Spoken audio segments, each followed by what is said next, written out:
y'all, and we're live. Early morning people. It's your neighborhood Jesus. Shades Wade yet again. How the fuck is everybody doing? Got all these cups.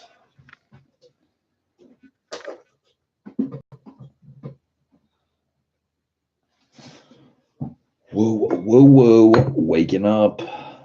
Actually been up for like 2 hours.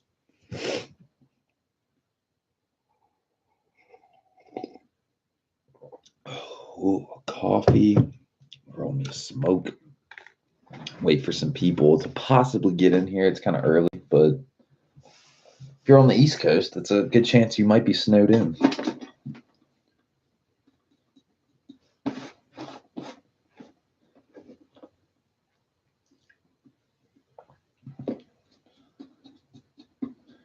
Yeah, once we get some people in here, and I guess I could just, spiel it out like right off the rip because this is recorded. So obviously people are going to watch this after, the live stream.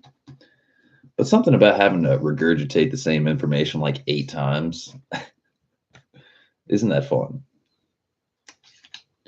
So I try to wait for some people to get in here first. That way, don't have to relay the information as much. You know what I'm saying? While we're waiting, let's get a little morning music. I have no idea what I'm going to listen to.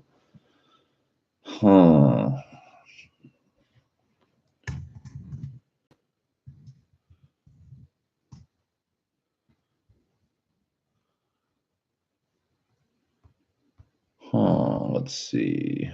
Dude, YouTube's taking forever to load. What the fuck? We got somebody on the head counter. Who's here? Who do we get?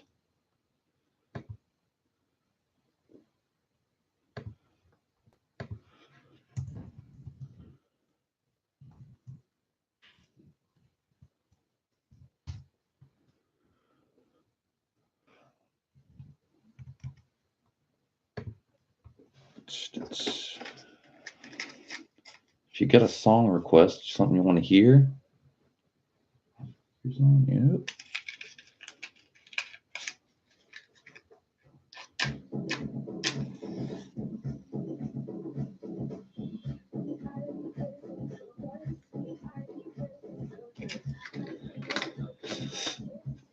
Whoa. Who the fuck is in here? I swear, lurking and stalking.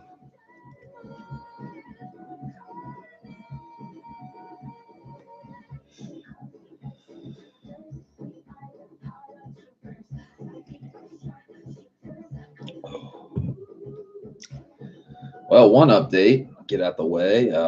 Workspell Rap Fix 2 quick release will be here tomorrow, most likely. It made it into town fucking Saturday, so I wish I could go pick it up. It's pretty fucking stupid. Not to mention I paid for 2-day shipping, ordered it on technically Friday, so like Friday ship it out. It should be like a fucking get it Saturday type of fare. It got into Richmond Saturday, so like I don't know. I want my money back for 2-day shipping. $42 for 2-day shipping you didn't get. Fuck all that.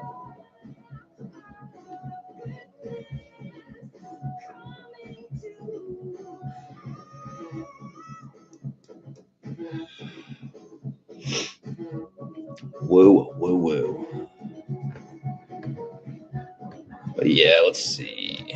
Also, another update. The guy that sold me the car, he sold me the car for $4,300. But then I bought the Type R wheels he had, like separate wheels, another extra set of wheels for $500. So that's $4,800.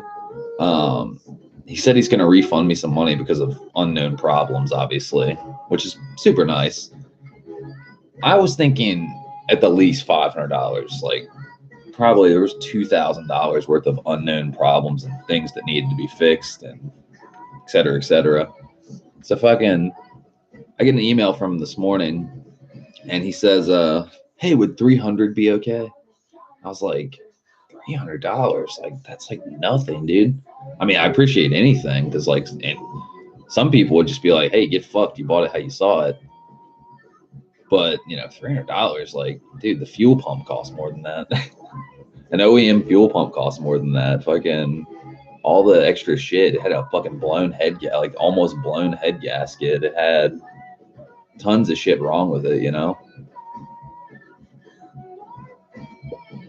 But I said to him, could you do 500 because like there was $2,000 of extra unknown problems that need to be addressed. So I'm not going to ask you to split that with me. I wish you would, but I mean, at the least $500, 25% back, like of those problems. Like the way I see it, if I just got the wheels for free, you know, like the Type R wheels for 500, if I didn't have to pay for those, I would have only paid $4,300 for the car. You know, it's not that bad. Like even if the car had a semi bad head gasket and like, you know, some of the issues it has, I mean, $4,300 for a Type S with 130,000 miles on it, like that's not that bad, honestly. Because the paint was less than a year old. You know, the interior wasn't great, but it wasn't like the worst I've ever seen. But it definitely wasn't. The carpet was good. The seat sucked. Front and back seat sucked. Dashboard was in great condition because he kept a little reflector thing on it at all times. So dashboard looked good. OEM steering wheel wasn't too bad. Wasn't ripped up too much or anything like that. Cluster wasn't cracked. I did have to replace the rear view mirror. I'm going to have to replace the side view mirrors because they're pretty not great condition. Shifter ball was and the OEM shifter box was pretty shitty. Like the plastic like little ball joint was cracked pretty good, but the transmission was fine. Motor was in decent condition. So I don't know, you know, I think $500 is pretty fair, honestly, because I could be like, dude, I want like $1,000 back.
Dude, the music gear deals are just not around anymore, man. You can't find anything decent. That's actually kind of decent.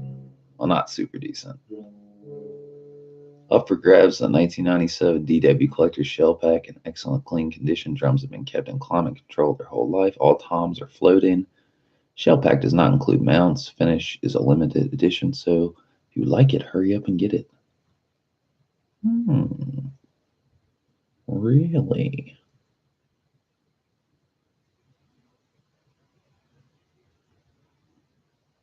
Those are pretty fucking sweet looking drums.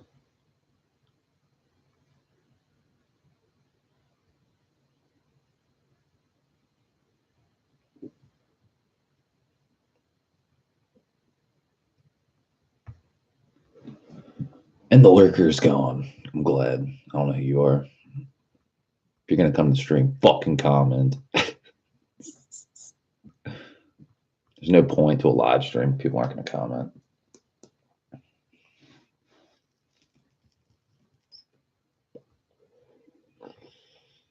Whammy pedal. The fuck.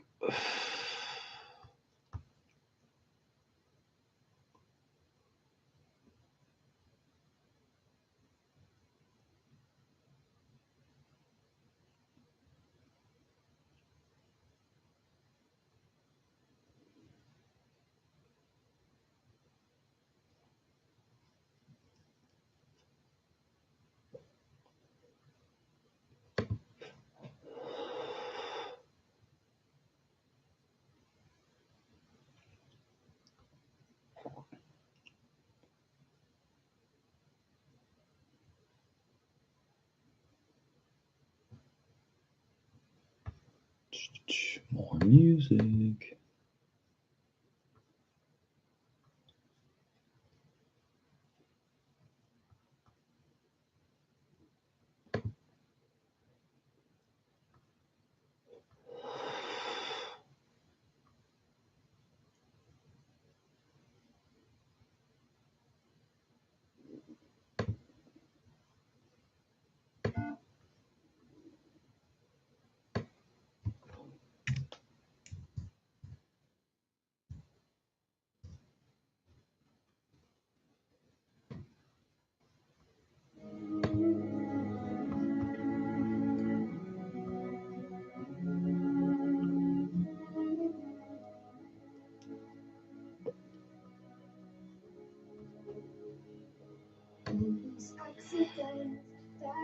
Iceman, what's up, dude? How you doing? Dude, it says nobody's on the head counter. What the fuck? How you doing, Iceman? Ugh. How goes it, dude? Did you get snow?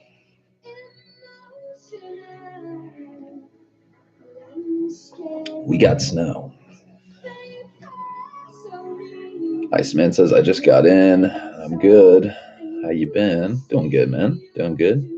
No, you didn't. Dude, what the fuck? I don't know if you both see it or not. Look at all that snow.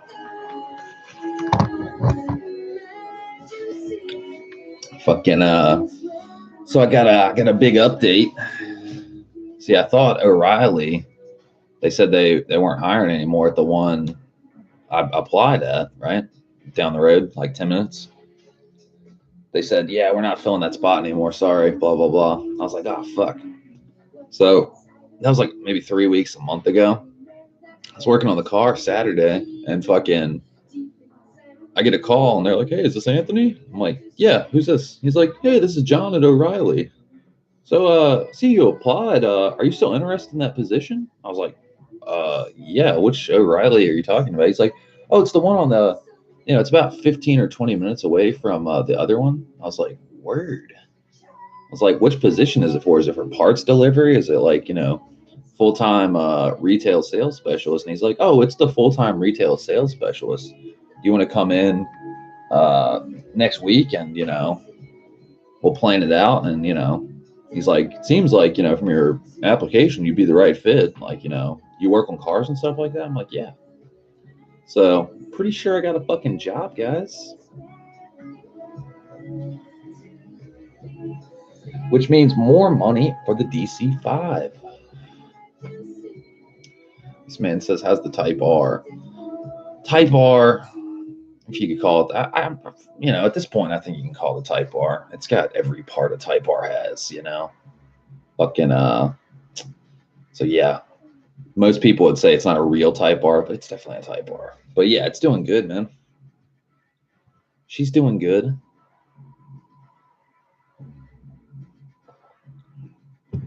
Got the Brembos on, fucking, the whole front and rear DC-5 assembly, trailing arms, the front, knuckles, spindle, hub, axles, all of it. Fucking, it's on the undercarriage, the undercarriage of the car, basically. All the suspension components are Type R worthy. So,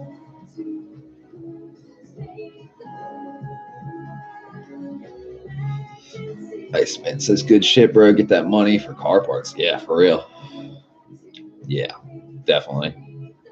I mean, I feel like if I can get like $400 or $500 a week, that's like $2,000 a month. You know what I mean? So like $2,000 a month, that's not that bad, honestly. Like I'll be able to get like a fuckload of stuff. I feel like I'd be making more than, if I'm working 50 hours a week. 50 hours a week. I mean, after taxes, that should be, I'm pretty sure that'd be like $500 a week. Because I'm not going to be like getting health insurance. I'm not going to be taking out personal health insurance or any of that shit. You know what I mean? I don't have health insurance. I don't really It's a waste of money, in my opinion. I mean, if you get hurt or something, yeah, you probably need it. But if you think about it, hospital, if you don't have insurance, they still have to treat you. At least in Virginia, that's how it works. Like if you broke your neck or something, like they got to treat you. Iceman says, I'm taking it easy on my car. I'll be getting sideways now. Oh, shit. Have you, Iceman, have you played the new Fortnite Season 7?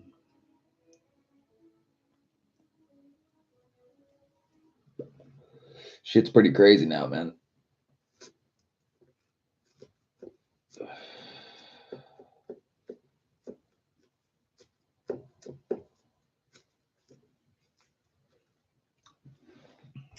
Let's see. Little RZA, little MF Doom.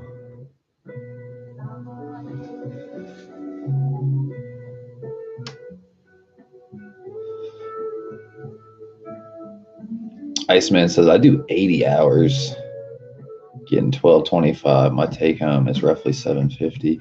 Yeah, but are you getting paid like weekly or 2 paychecks a month? Like getting paid every 2 weeks? You say you're taking home $7.50 because them taxes are killers. They take away at least $300. Yeah, but is that a weekly check or is that every 2 weeks? 80 hours, damn.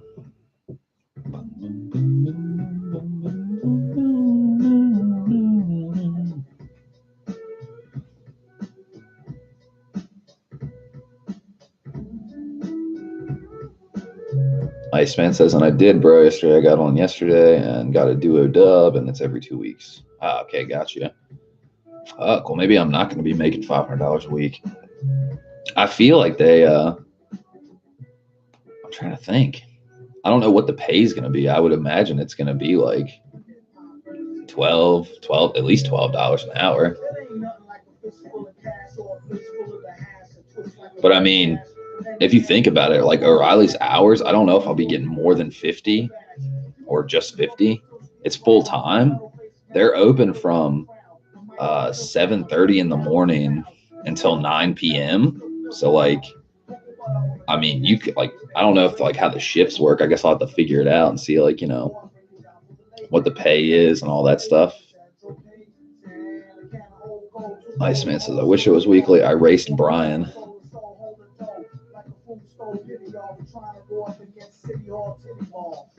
Iceman says, keep in mind, I'm still trying to learn how to shift my car at Redline and all that, but I kept up and was next to his driver rear door.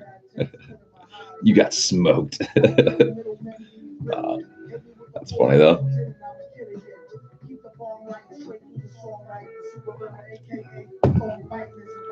I mean, he's got an FB6. You have...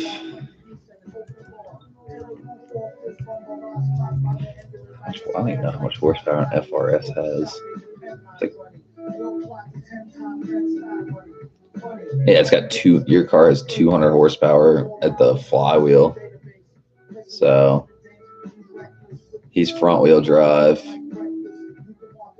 So your car probably has like 180 horsepower roughly to the wheels.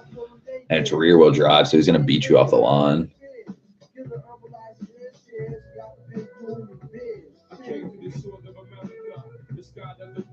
Iceman said, wait, hold on. Iceman says, shit, for someone who never raced in a manual, I'll take it. Iceman says his VTEC is stupid. Once that VTEC has crossover, he starts pulling away. Oh, you know it.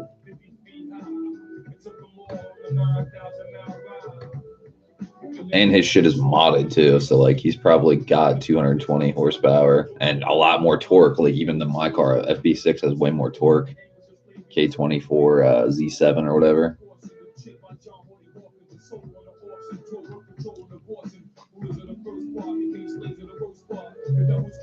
Iceman says, but I started coming back towards top end. He says it's not modded.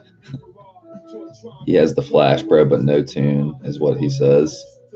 Yeah, but I mean, still, Flash Pro, even with a base map, is more beneficial than a stock ECU, like no tune. True story.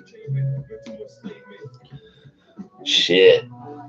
I got my quick releases coming hopefully tomorrow if the snow doesn't fuck it up. True story. So good old Works Bell.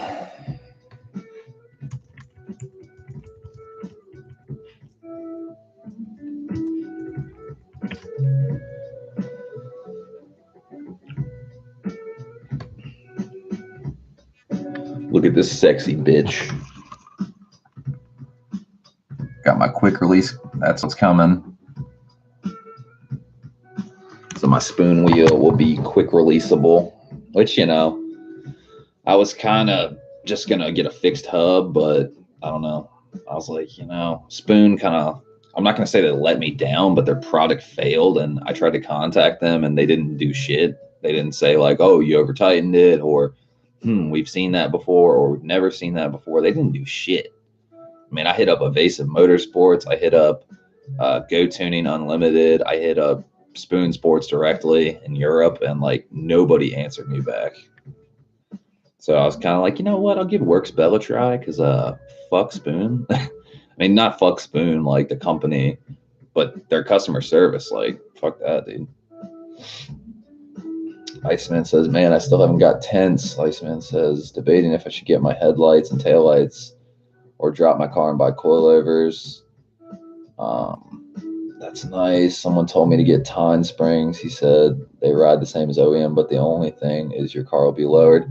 Tines aren't bad necessarily, but they're not really like, they're kind of, you know, if you're gonna get a set of coilovers, I'd suggest saving up at least like, I mean, I know it seems like a lot of money, but I'd save up like anywhere from $1,000 to $1,500 and buy something worthwhile, like something really nice. So you're gonna get better handling, and you're gonna get like ride quality, because like that's the thing with coilovers. Like you want to get them 16-way adjustable on the rebound and 16-way adjustable on the you know, like get a 32-way adjustable coilover.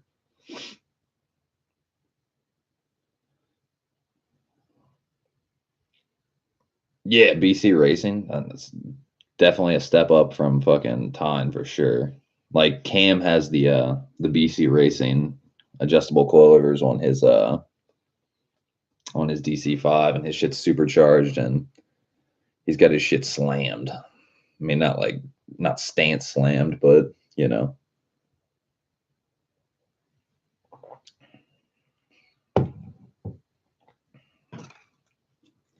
Definitely good company though. I want to get some if I can get this job and save up the money, and like money is more readily available, I want to get some Olin's. I've already decided. Legendary company car. I'm trying to build my car legendary, you know. I know it's just a Honda, but there's probably not there's probably as many cars as many DC5s as you can count on your probably your one hand, maybe two hands, that have Olin's coilovers, because they don't make a specific kit for a DC5, so you have to get a custom kit made for your DC5, and I'm pretty sure like nobody's done that.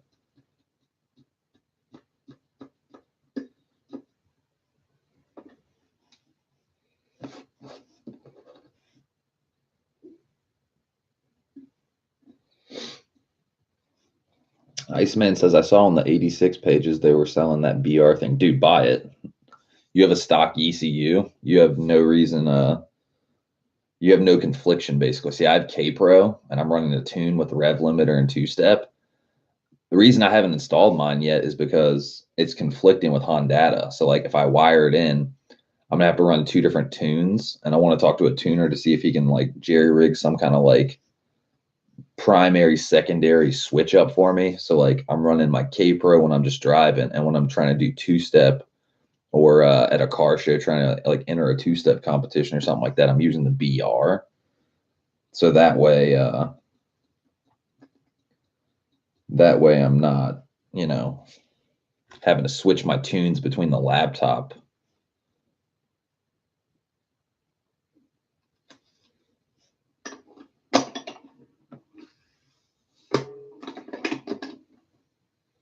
But yeah, for like $300, dude, that thing's like a sick ass rev limiter.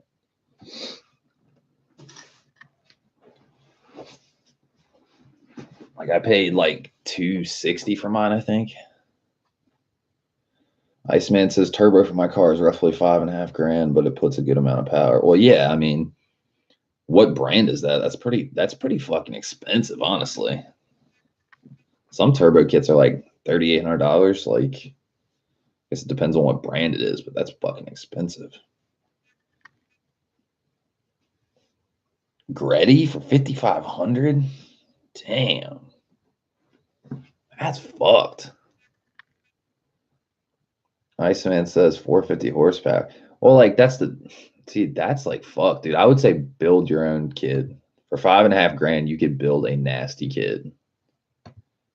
That because 450 horsepower, that's what they're saying it's gonna produce, and that's probably what they're saying it's rated at. So like if you built your own turbo, just buy like Precision Turbo or a Borg Warner turbo, then get all the piping and couplers and stuff and the intercooler and wastegate and blow off valve and all that stuff. But you'd make more power because you're going to be able to turn up the power to what you want it to. So like let's say the wastegate they provide or something like that, the wastegate spring's like 12 pounds usually. That's what it's going to make on like, or maybe it's 14 pounds or 16 pounds or whatever it is. It's going to make 450. It really should be making like more like 550. You know what I mean?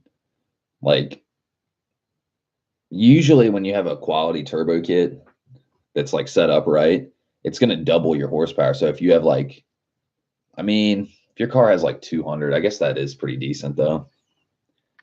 And it's a kit, so I mean, it's made for your car. So maybe the kit for $5,500, maybe it is the right thing to do. I don't know. I would try to make a custom kit though, honestly. If you're gonna go turbo, you'd want to do it right. But not that heavy. What do you mean?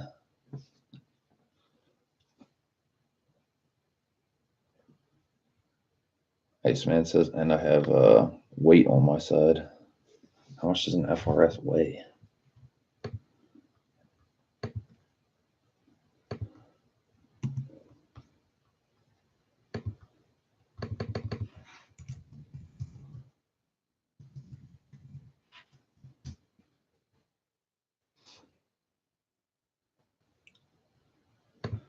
Let's see. How much does this motherfucker weigh?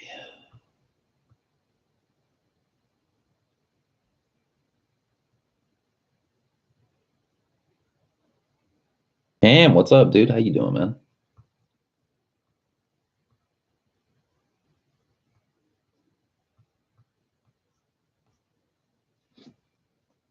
What year is it, Iceman? Maybe that would help better.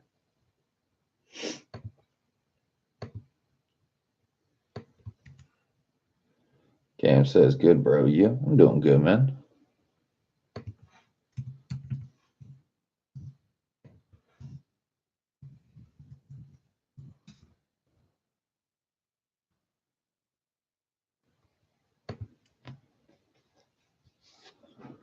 Let's see.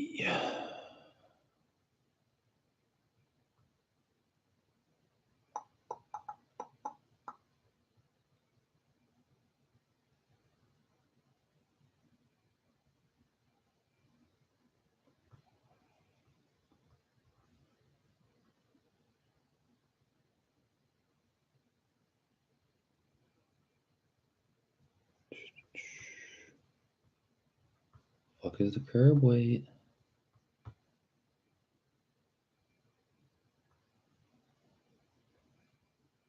I mean, depends on which one you have, whether you have the two-door coupe, 4-cylinder 6A or 6M. Not sure which one you have. It says two-door coupe, 2.0 liter 4-cylinder 6A. Then you got two-door coupe, 2-cylinder 2.0 liter 4-cylinder 6M. The 6M weighs 2758. The 6A weighs 2806. I'm not quite sure what the difference is.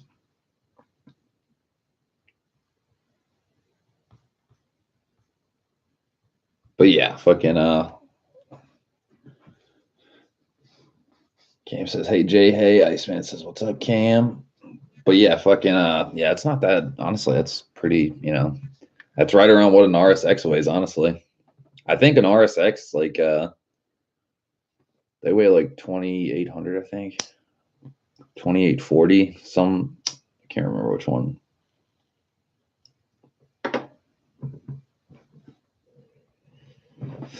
I know mine doesn't weigh 2840. I've gutted so much shit out of mine. It's not even funny. And have lighter wheels, have lighter, fuck, lighter, pretty much lighter everything. No interior in the far right, like very far back, no spare tire. Factory stereos taken out. That thing weighs a good 5-10 pounds. Fry, what's up, dude? Hashtag OEM Plus. What's up, dude? How you doing, Fry? Cam says, getting ready to put my DC5 back together. Oh, nice. Did you get your gearbox back? Oh, yeah.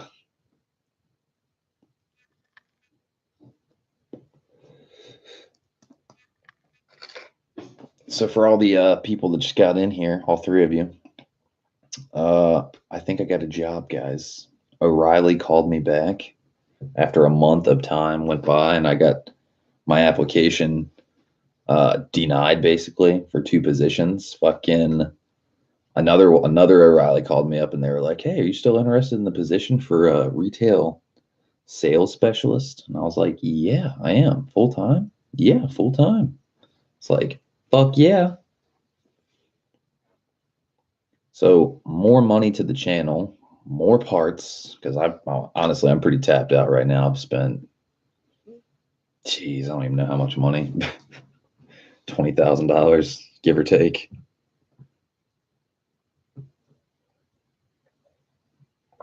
Give or take.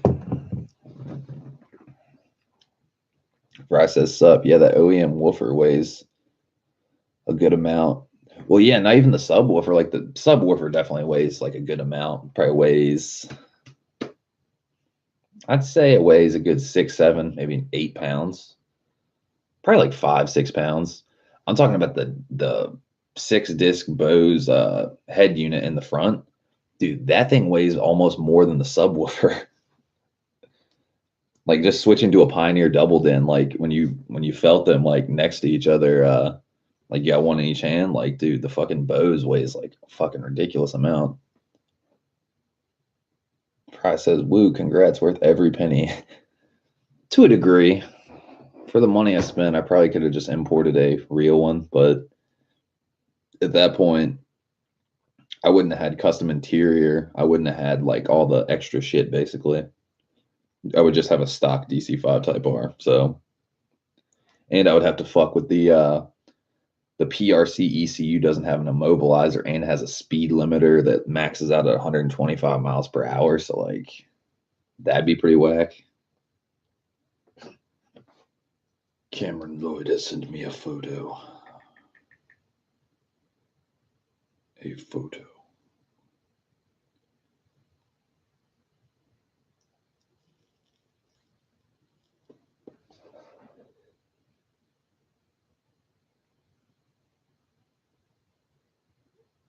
Oh shit, what? Cam, did you really pick up a blue SR4 Recaro seat?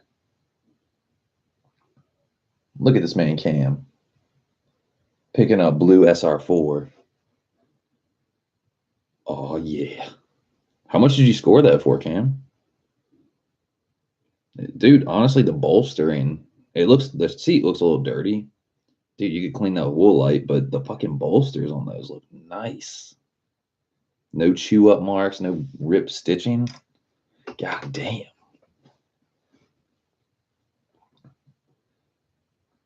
Fry says, "Looks mint." Fucking mint.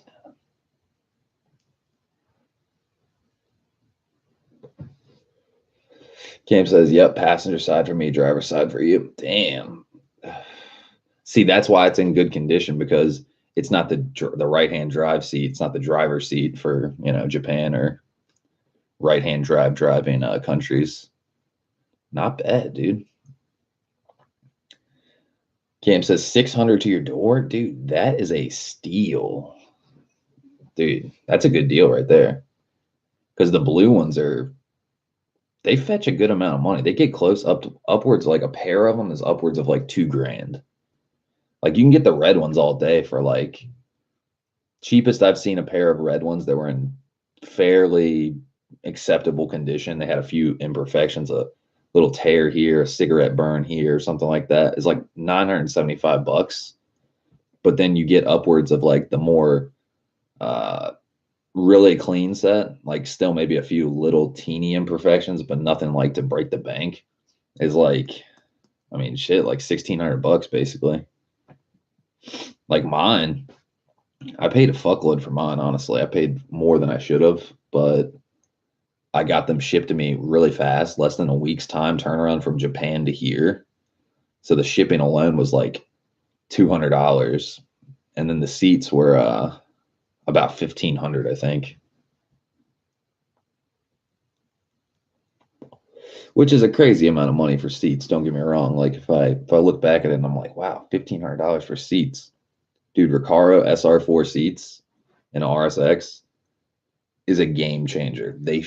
It just changes the driving experience so much more than you would ever imagine. Like they're fucking amazingly comfortable.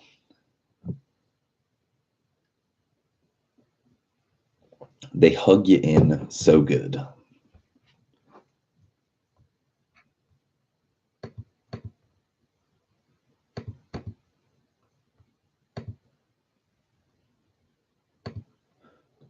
Fucking Jesus, I was me and Eric were playing Fortnite last night. They had this pop-up cup duo tournament or whatever.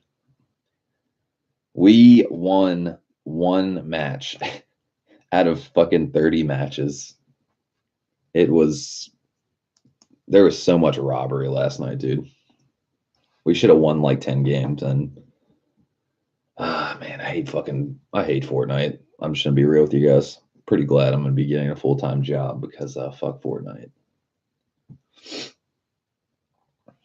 Cam says I just gotta find a driver's seat now, get my cuz to trim them the same. Nice.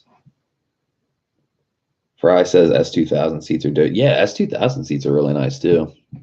Like as far as like leather seats go, I mean, they're really not like I like the design of them and when I sat in the S2000 and test drove it, it was a comfortable ride. The only thing that was a problem was I didn't have enough fucking leg room. It was definitely cramped.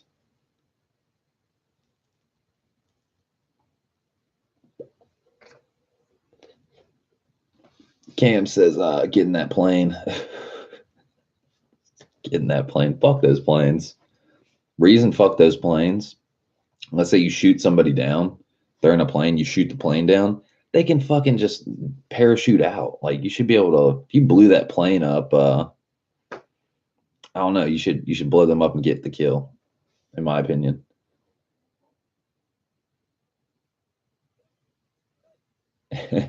Yeah, S2000, you got to be a midget. It's very true. Like some people, like let's say you're more like torso tall and not leg tall, like long legs. Maybe that can work for them, but it wasn't working for me because like as soon as I got in the car, I was like, can I fucking slide the seat back? He's like, oh, it's already all the way back. I'm like, great. I need to chop my legs off. What color was it? It was a Suzuka blue, and it had like the kind of navy blue interior. It was actually in really good condition, but they wanted fucking $16,000 before all the dealer fees and shit. They're trying to add on like $900, so it'd have been like 17, getting close to like 18 grand. I was like, dude, fuck this. I was like 18 grand. That's a stock S2000. The blue interior is amazing. Yeah, like I like the car. Like when I drove it, I was like, it's a dope looking car. Suzuka Blue is a pretty rare color, and it was in decent shape. The only thing it had was like one little scratch near the back area, like rear quarter panel near the convertible top, had like a little imperfection. But I mean, paint and body shop family, so we could get that fixed. But I don't know, something about just like the fact that it goes to $9,000, like, $9,000, like Revlon for a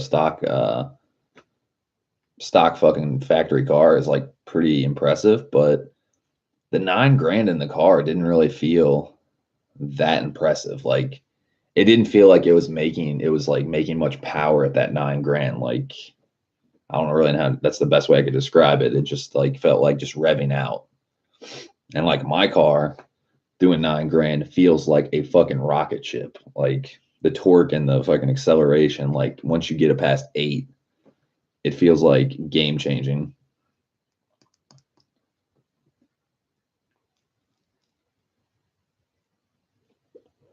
We're talking game changing. Like, I can't imagine what 9,500 is going to feel like. I mean, that's going to be, man, that's going to be fucking insane.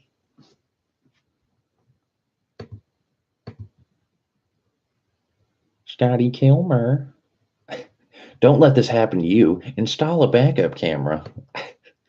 God damn it.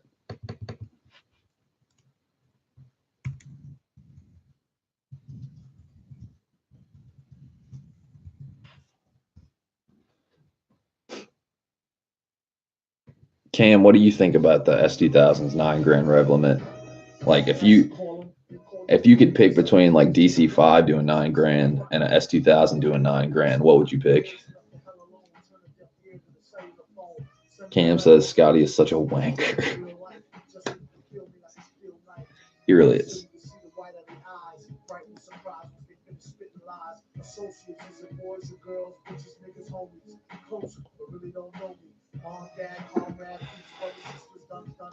See if I got any photos.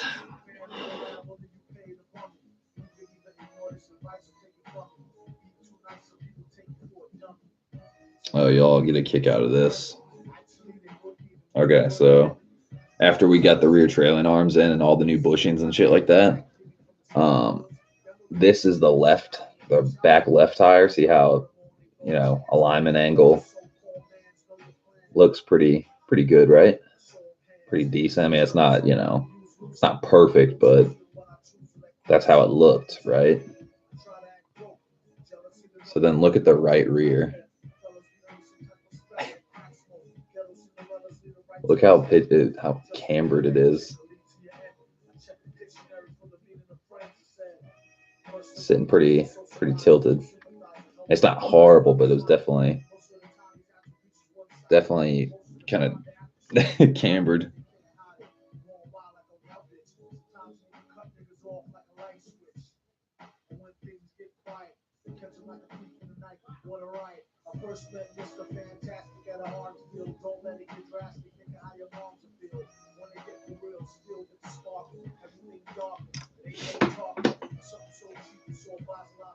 Cam says hard to say. Both pull pretty good at 9K. Fry says, how is the bump steer? Oh, honestly, I mean, the car, dude, with the whole Hyperflex bushing kit, which is the front lower control arms have new bushings, energy suspension Hyperflex bushings. Front sway bar has fucking energy Hyperflex bushings. Then the rear trailing arm, like control arm, whatever you want to call it, they have new bushings. Then the rear sway bar has new bushings. Like, car rides fucking great. I really don't notice it being any more like, shaky or anything like that. It's just super planted now. I mean, it's fucking great.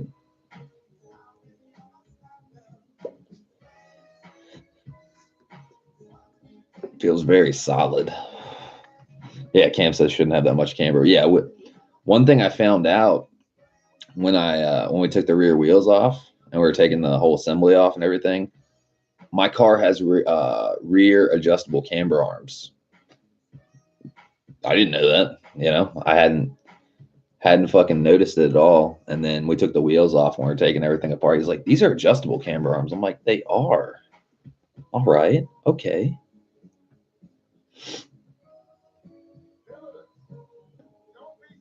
Fry says, nice, nice. Oh, yeah.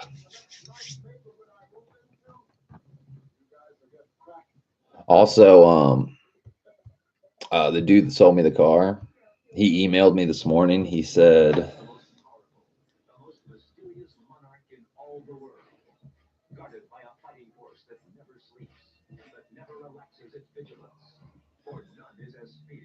sure thing. I could do 300 if that's fine with you. I can probably scoop some of the interior parts in the next couple months or so if you still have it by then. I would like to get some payments out to you first. I'll set up an auto pay on PayPal on my end so I won't forget. $300 is like almost insulting. Like it's his low ball, right? Fucking this is the way I see it. I had to spend about $2,000 in parts, right? Extra. You know, we had to get I'm not going to say we had to get a whole new motor, but if we were to replace that head gasket, it probably would have cost like, I'd say $1,000. You know, if you got somebody to do it, like the head gasket's got like less than $200, but taking the head apart and, you know, all that labor, if we would have had to pay that, that would be pretty expensive. So fucking call that $1,000. Fuel pump, $300. The windows we had to swap out, that'd be a few $100s. And then like, you know, other miscellaneous shit, you know, brake pads and shit like that. Yeah, call it $2,000, right? So 25% of 2,000 would be $500. That's the lowest I would accept. You know what I mean? Like, I think 25% back. Basically, what he would be doing, he sold me the car for $4,300, and he sold me the Type R wheels for $500. Just give me my money back for the Type R wheels. You know, give me $500. Like, that's how I feel about it. You know what I mean? Like, $300 is like, fuck that. Like what I said back to him. I said,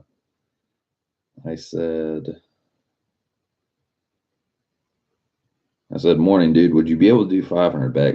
Between all the unknown issues, it cost me around $2,000 with parts and labor. I'm not going to ask you to give me half of that price back, but I do think 25% is fair. It would be like you sold the car for $4,300 instead of $4,800. Let me know, thanks. You know. So I mean, I appreciate like anything, but like $300, dude. Where do you get that figure from? And not to mention, he's trying to talk about he's going to pay me in installments every like paycheck he gets or every month. So what, you're gonna give me $50 and it's gonna take 6 weeks to get $300? Like, fuck that. That's some bullshit. And not to mention, he said he wanted to buy those interior pieces, and he's like, yeah, I might get some of those interior pieces from you in the next couple of months. It's like, dude, I'm trying to unload this shit this month. Trying to get that money. I'm trying to get that fucking money, guys. I'm glad this job prospect popped back up because I really want some more money for the channel. Well, not really for the channel, but for my car, which is the channel. See, I'm not one of those YouTubers that's like, guys, I'm buying all this stuff for the channel. See, I'm buying all this shit for me. I just happen to film it.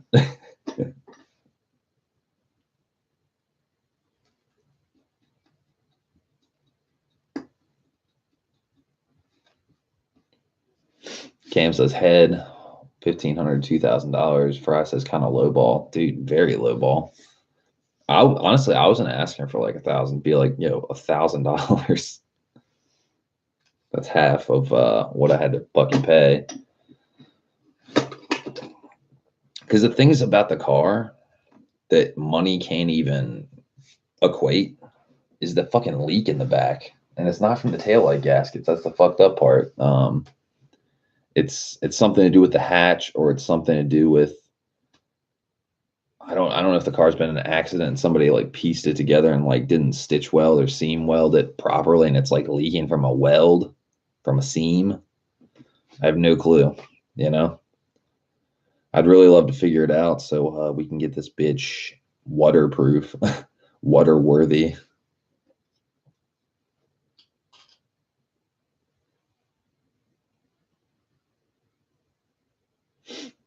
Fry says it's by the spare, I think. Well, that's the weird thing. It's not necessarily coming from the spare.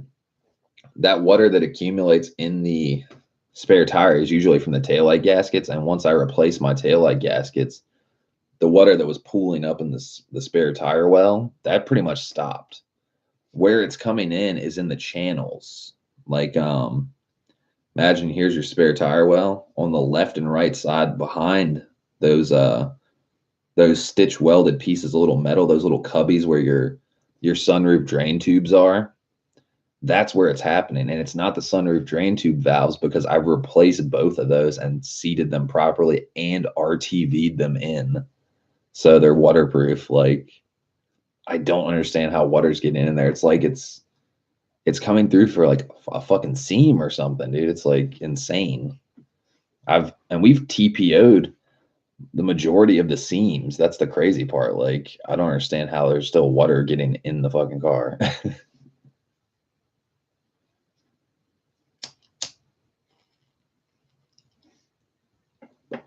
Like if you take the bumper off and you look at the cabin pressure ducts, the perimeter of the cabin pressure ducts, I took Flex Seal in a spray can and Flex sealed the perimeter of the fucking cabin pressure ducts. It still leaks. Makes no sense. Like, I thought the cabin pressure duct would definitely be where it's coming from if it wasn't the sunroof drain tube valves, but I've sealed up both of them and replaced the sunroof drain tube valves and Flex sealed the cabin pressure ducts, and I still am getting water in the back. It's not enough to get in the fucking the spare tire well, but it's in the corners. It's fucking crazy.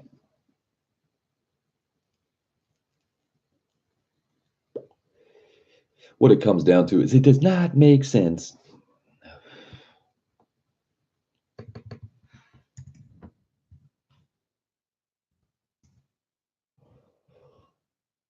Does not make sense. Ugh. Yeah, I'm gonna take it to like the same people that did my interior work, all the red stuff, the custom red interior. That's Ray's Upholstery, but then there's John's Restoration, which is like their sister company. They have the upholstery shop in the front, then they have a whole warehouse in the back that's a restoration shop for old classic cars. They track down rust and leaks all the time. So what I'm gonna do is I'm gonna go over there one day and see if they can track down that leak for me, because that'd be fucking awesome.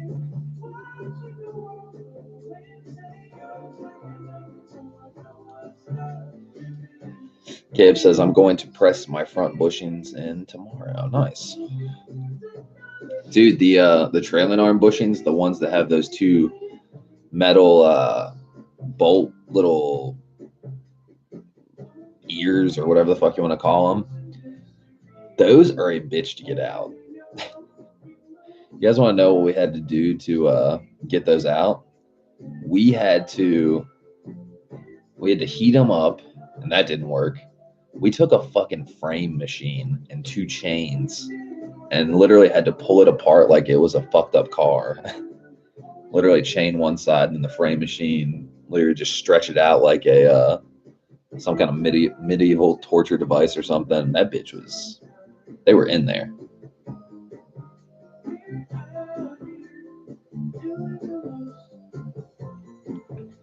Cam says gearbox feels really tight. Nice. Cam says burn them out. Dude, we tried, man. We used a 4-foot tall fucking blowtorch, like with an oxygen tank and acetylene tank. That wasn't even enough. Literally, we tried to burn them out, burn the paint off the trailing arms, and then literally used a frame machine to fucking yank them out.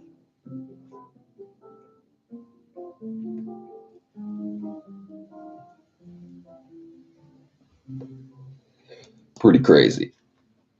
But yeah, all the new bushings, man. Wish I would have got them done sooner.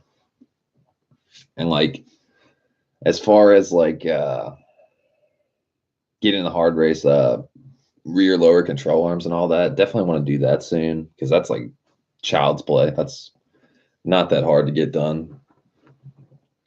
And then trying to think, we're gonna get the outer tie rods out of the silver car, have the new DC5R roll center adjusters, and get the wideband put in. And probably I'll order those hard race control arms and fucking get those put in. I just got to accumulate more parts now.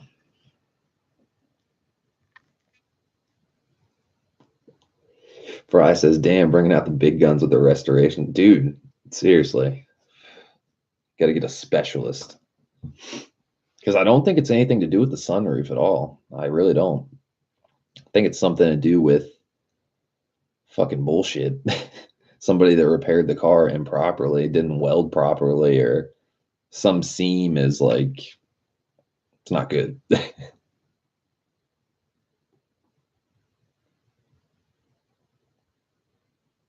Cam says poly bushings are good. Yeah, dude. Yeah, dude.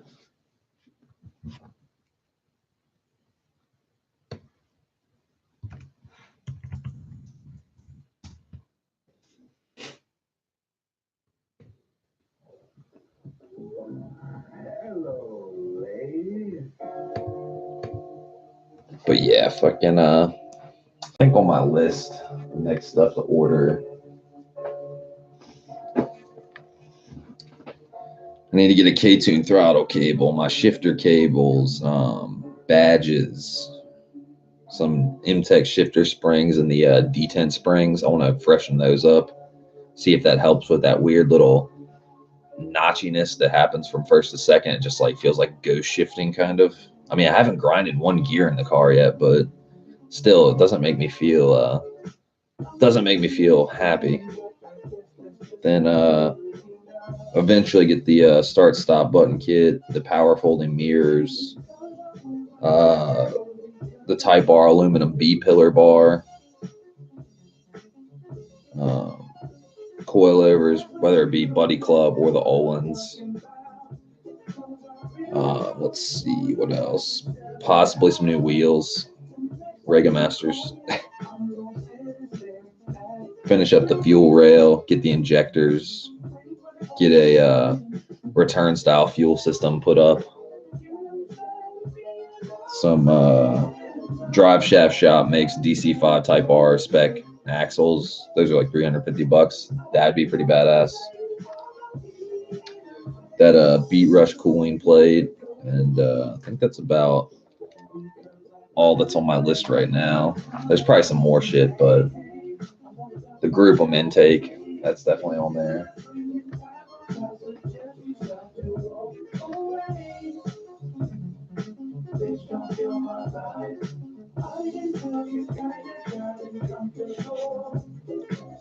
Fry says that's the synchros, but that's the weird thing. Like it doesn't do it all the time. It's not like it doesn't feel like a bad synchro. And if it was a bad synchro, I feel like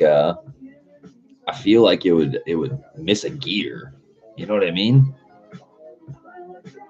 I don't understand that. Some days it doesn't do it whatsoever. Some days it does it maybe 4 or 5 times in a long drive. But it's just weird. If it's the synchros, I'll be definitely getting some Synchrotech synchros. Get that shit good to go.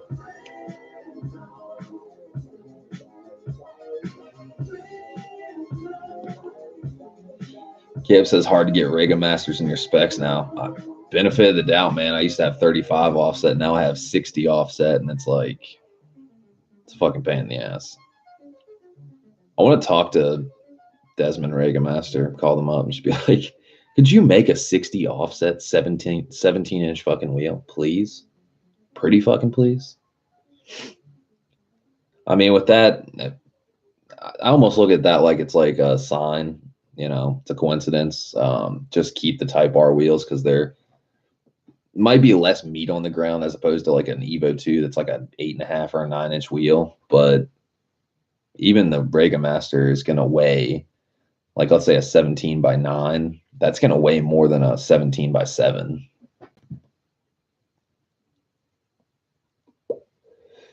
Dead Spirits DC, top of the morning, dude. How you doing?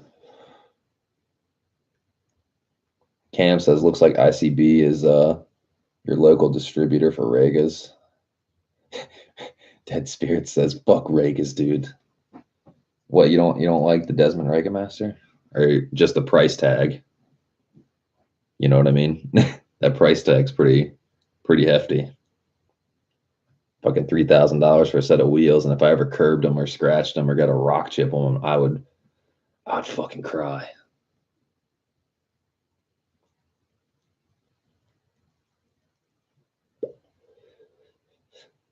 The legit SW388 is all good.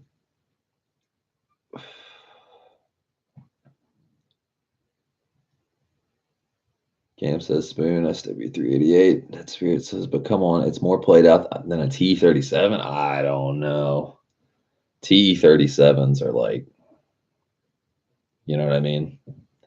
It seems like T37s are like the rich people's played out route, and then like some slipstreams or something like that, which is basically a fucking spoon SW388. That's like the cheaper persons, you know, the more affordable played out version. So they're both played out, really.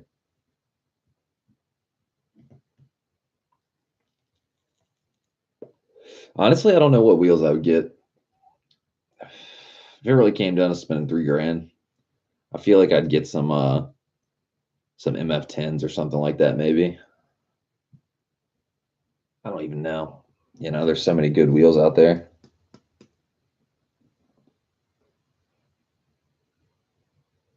Fry says, I love my OEM RSX wheels, 15 pounds. Dead Spirit says MF10s, boom. We think alike. In bronze. Dude, yeah, in bronze with the fucking Arctic Blue Pearl. That would look pretty dope.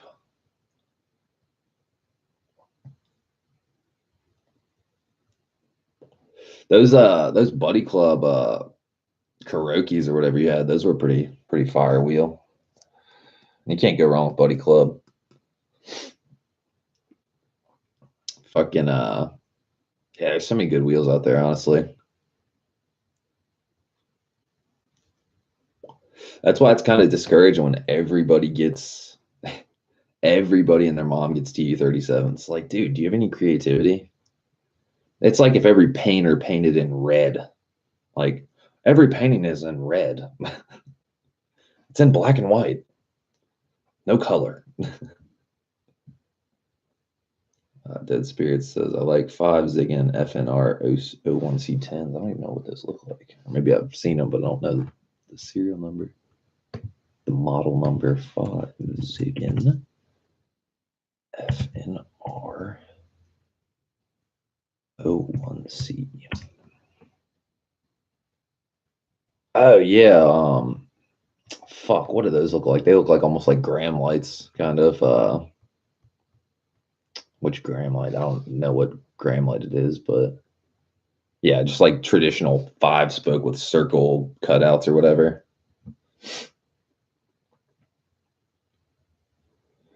Similar to Buddy Club SF series. Fuck yeah. Dude, I wish I could get that. The more I think about it, I really wish I could get that that Buddy Club Spec 4 exhaust again. I really like the muffler on that fucking Spec 4. I didn't like it as much like when I first saw it after I ordered. I was like, oh, it's kind of different looking, but like something about it rounded out. I don't know. I like the round. It doesn't look like a sharp muffler tip. It's like it has like a curve on it.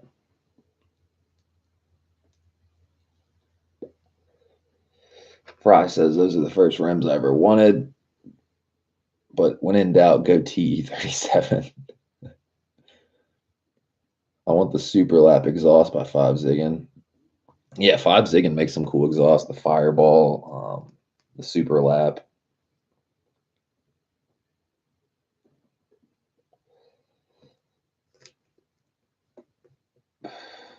Hey, hey, Brooke. That if I give you $1,000, can I get that Veilside exhaust? At what price range is it not? Is it coming off the wall? I don't think it would really like. I just like it for the nostalgia because it's Veilside. You know, it's like you can't get that anymore. But fucking, I don't think it would benefit me. I think it's like the exact same spec as my HCAS exhaust, like same muffler tip size, same inlet piping.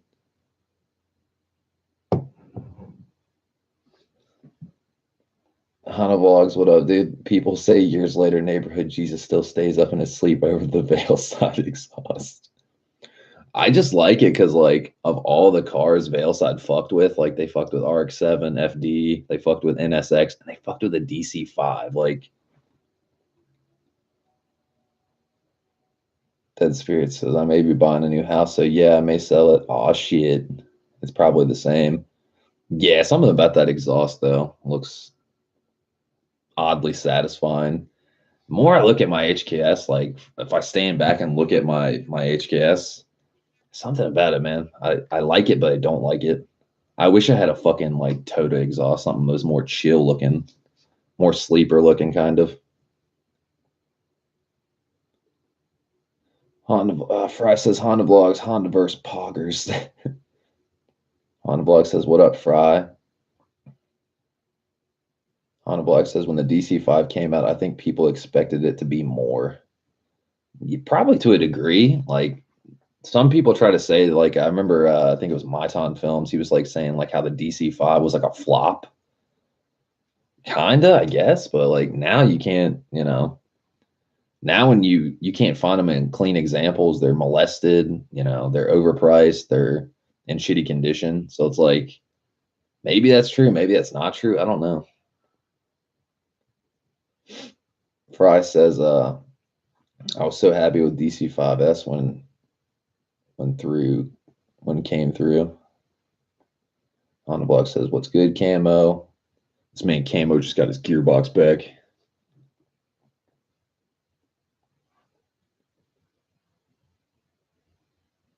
On the vlog says DC-5 was a K in a car. It was great, but I mean, it's a great car, but it also was like leather inside, brand new dash design. It was a great direction for act. Dude, it was because like they were taking a huge leap on the RSX, in my opinion. Like when you look at like, let's say a 2000 Civic Si, like an energy blue or something like that, the dash and like the interior in there, it definitely looks like 2000. But then you get to 2002, the fucking interior in an RSX, you could pair it up against new cars today, and a 2002 doesn't look dated. That's the fucking crazy part about it. Like the dashboard design and the fucking all that shit, like it looks really, it ages well. Fry says, sorry, I'm on the phone, one-handed typing. It's all good. Cam says for Honda. Cam says Albin's built gearbox is what's good. That's right. Cam says Honda Integra. Fry says the cockpit timeless feel. That's right.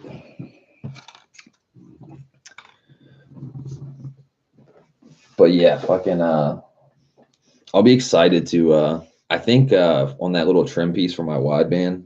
I don't know if you guys watched that video yet or not. The one I just released with all the painting and stuff. I know some of you did. That little trim piece on the far left AC vent, I'm going to redo that. I'm going to take a fucking DA and I'm going to try to sand down as much of the imperfection of all that seam sealer TPO glue shit. Try to make it look smooth. I'm going to prime it, hit it with some flat black, and then, yeah, say fuck it.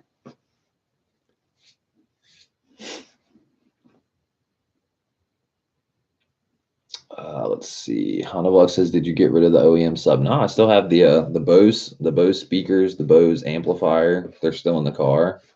The only thing I replaced was the head unit with the Pioneer double din. I'm actually going to be replacing that too down the road because Pioneer fucking sucks. As far as stereo sound quality goes, it's a great head unit. There are two issues that are grinding my gears that make me want to fucking scream. One, they will not let you root apps. There is no developer mode. There is a developer mode, but they will not give it to you, right? I've called Pioneer. They're like, oh, yeah, the engineers don't want you putting stuff on there. I'm like, I don't give a fuck what the engineers want. It's my head unit. Like, I'll sign a waiver. Give me the developer code. Like, what the fuck's wrong with you guys? You guys are being assholes. So I'm gonna get a join Android doubled in, kind of like what Boosted Boys did. So you can fucking run the Hondata mobile app from your doubled in. So I won't have to do it on my smartphone because that's kind of a pain in the ass. It's not exactly, I mean, it's accessible, but it's like, you know, it's a little screen as opposed to a 7-inch doubled in. Properly watch your gauges and all that stuff. That's number one error. Okay. They're douches. Second error is the USB that's in the back of it that you can plug a jump drive with your music into. I downloaded my entire iTunes library and it's in the right order. Song track order, albums, all that stuff. When I plug it in to the Pioneer USB jack and I create a database, it takes all of my songs and it takes the track order and it doesn't put it in numerical order. So like it'll say song 10, song 2, song 5, song 1, song 3, song 4. Like it's all out of fucking order. So for any of you guys that like listening to music in order, I mean, I'm a fucking musician, so like there's some pretty legendary albums that are, if you listen to it in order, that's the way it's supposed to be. I don't want to listen to song 10, then song 1, then song 7, then song 3 or some shit. Like that's fucking stupid. These people made the music in order for a reason, you know? I mean, I can understand if you have a playlist or something like that and you like to listen and jump around from artist to artist, like, oh, I want a song by them, then I want a song by this artist. That's one thing. But if you're gonna listen to like a whole album by an artist, you don't want to listen to it in non-numerical order. It's fucking stupid. So I called them up and I told them my problem, and they pretty much told me to get fucked. He's like, I don't know why it's doing that for you. You should probably try to switch your USB fucking brand type. And I was like, okay. He's like, I've had some issues with the PNY USB sticks. You should switch to a SanDisk. I'm like, that's what I'm using. I'm using a SanDisk. Like, I don't. That's not the problem. Your fucking product's the problem. He's like, I don't know what to tell you. We've never had that issue. I'm like, look, I'm gonna take your fucking doubled in, throw it off a fucking skyscraper, okay? Well, have a nice day, sir. But yeah, the join doubled in. You can root apps in it. It has a developer mode. Good to go, you know? You can download apps off the Google Play Store or whatever. Fry says, sucks that Pioneer's falling off. Bullshit. Honda Block says, LOL, I hit 5,500 subs and now all my shit is rounding up to 6K. I was like, what? Oh, okay, sick. Congrats, dude. That's getting crazy. Dude, like I'm nowhere even near 1,000. Don't get me wrong. But my fucking channel in the past week, let me see exactly. Like a couple weeks ago, I was at like 250. Now I'm at 263. So like I think when I hit 250, I had gotten like 5 or 6 new subs like recently, pretty recently. So 6 plus 13, we've hit 19 new subs in less than 2 weeks, which doesn't seem like that crazy. Like, oh, 19 subs, big whoop, you're still small change. But like for somebody that doesn't publicize his channel whatsoever, like 19 new subs in like less than like half a month, that's like big time for me.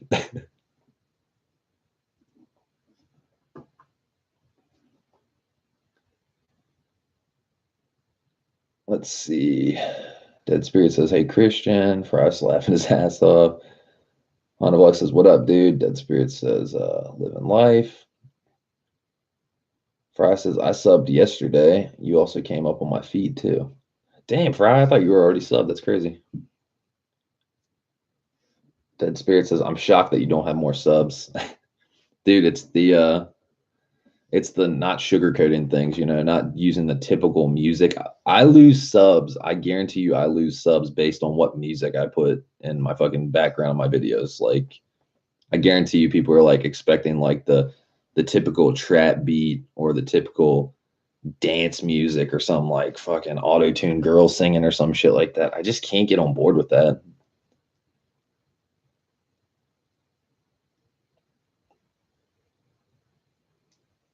Honda Flex says this is the most I've seen Fry type. I only see Hondaverse. Dude, I find it funny, like when I started watching Hunter Tune and like other people's like Young Static or other content creators in the Honda community, I would almost always see Fry there, and he's like Hondaverse, Fry boys, Hunter Tune boys. Shit cracks me up. But yeah, fucking yeah, as far as like getting like I'm not saying I'm an underrated channel, but I think like a lot of people they might be into DC5s, be like, fuck your channel. It's not like everyone else's channel. It's like, you know. Dead Spirit says, you know who seems like a dick? Tommy fuck yeah. I'm trying to think who the fuck that is. I definitely recognize the name. Tommy F. Yeah. Oh, yeah. 148,000 subs. Most likely.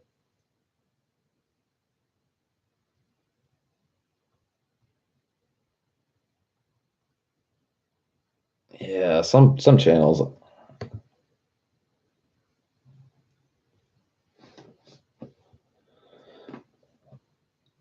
Fry says, LOL on live. I chat a lot. Honavlog says, hi, Tommy's cool. He's def a dick at times, but it's just his personality. I've met him before and I talk to him a lot.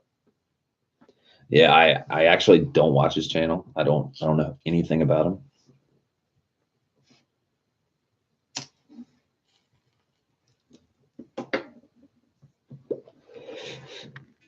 Honavlog says, his personality with Rice or Miata, they call him the bully. Haha, they go back and forth. Crazy.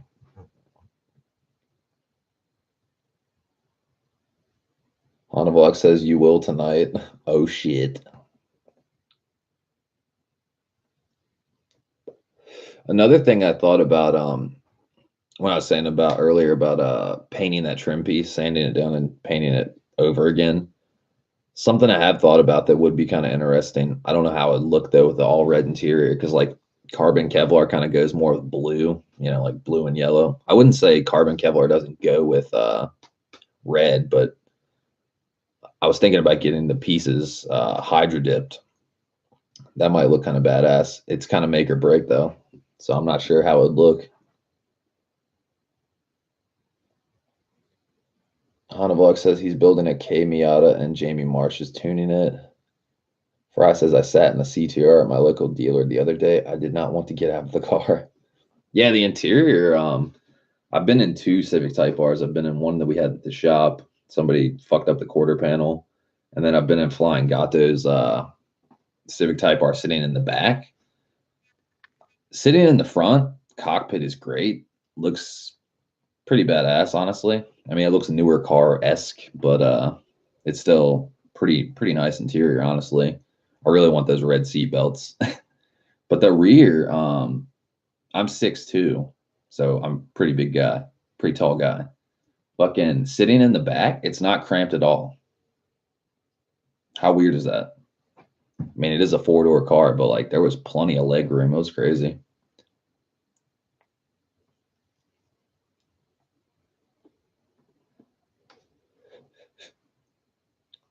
Fry says really cockpit looking. Only thing I have to gripe about on the interior of the FK8, I don't like the way the steering wheel looks. Something about it, I don't know. Button configuration, layout, not a big fan. And the fact that it doesn't have a volume knob for the radio, that's pretty fucked up.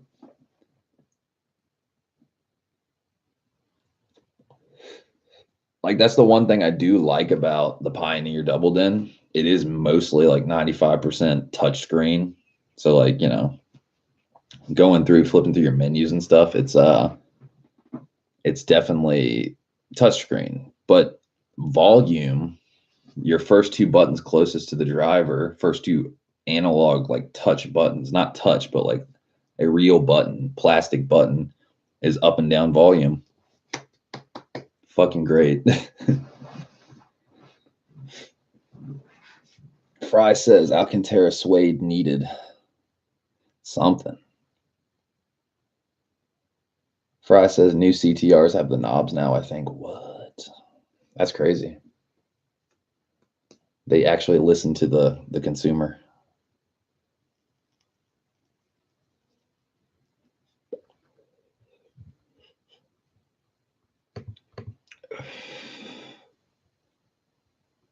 But yeah, as far as subs go, it's pretty.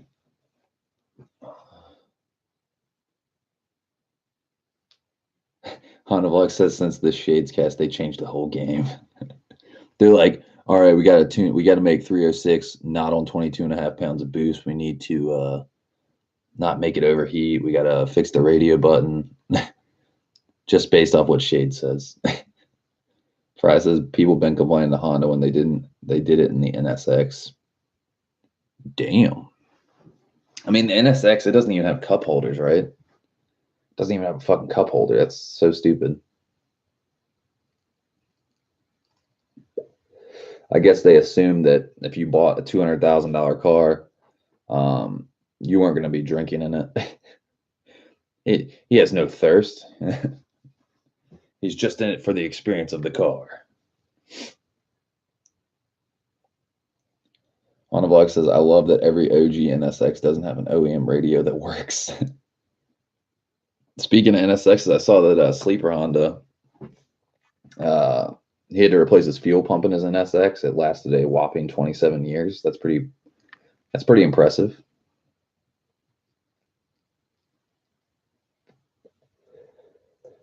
Pretty impressive. Honda Vlog says, LOL, national fuel pump shortage. Shit, I'm glad he was able to find one. That's crazy. Can't get a fucking fuel pump.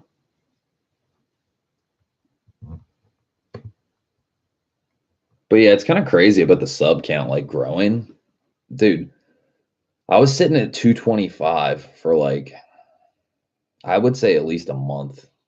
Like literally, it would be like 225, 224, 225, 226, 225, 224. Just doing that for like a month. Like no bullshit. I was like, dude, why am I losing and gaining subs? And I was like, you know what? I really don't care.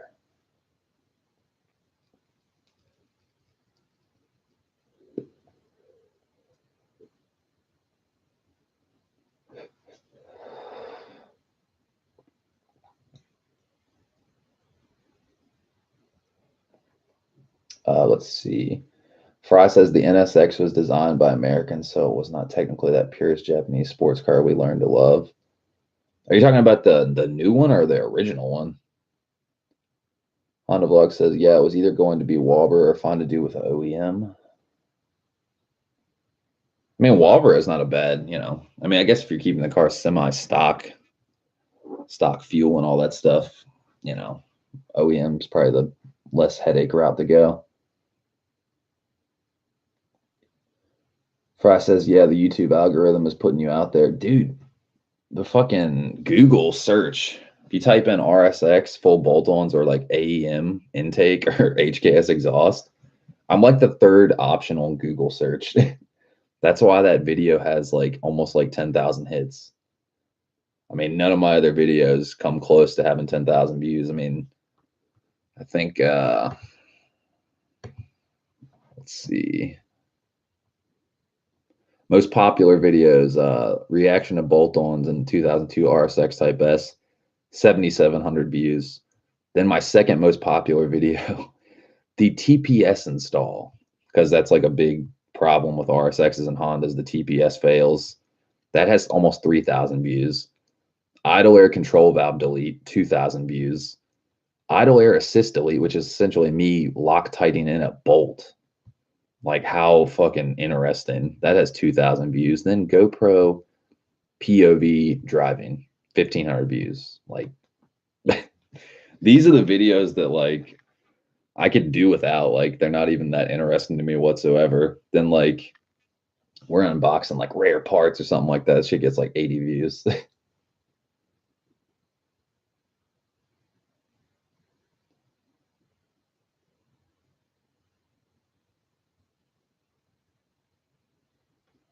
Cam says, "Oh, the new NSX, yeah, for I like. I thought you meant the old one. I was like, no, that's Japanese, baby. Same guy that designed the NSX. He's the one that didn't he design the K20A? Cam says you got to get the right-hand drive wiper conversion done before someone beats you to it. Dude, nobody's beating me to that. If somebody beat me to that, I'm hanging myself. Because where the fuck are they getting that from? Like somebody in America. See, I got the hookup. I got the Camo FK sponsorship hookup where you can hit up a Australian Copart yard, find me what I need, and then we're good to go. Other people, nobody's finding that shit unless they buy a full front nose clip, like windshield and all, and the motor and everything. That's the only way they're doing it.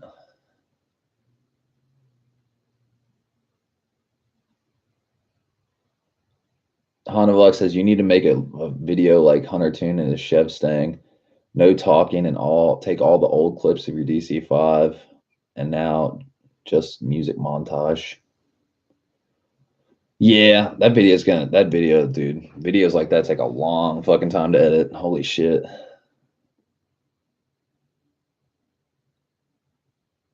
Fry says, yeah, my unboxing videos compliment searches too. Yeah, Hunter's highest views was a Mazda headlight replacement. See, that's what I'm talking about, dude. Like Hunter's channel is so much more than just a Mazda headlight replacement. Like, what the fuck? Honda Vlog says, Camo already sent me a set too. I'm telling you, it's game one, bro. You have till Friday. Not happy. Not amused. That's not funny. Cam's laughing. Fuck you, Cam. How about that? How much did he charge you? I know Christian's not game on that because the fucking shipping costs more than the wiper assembly, the motor, and the fucking pieces.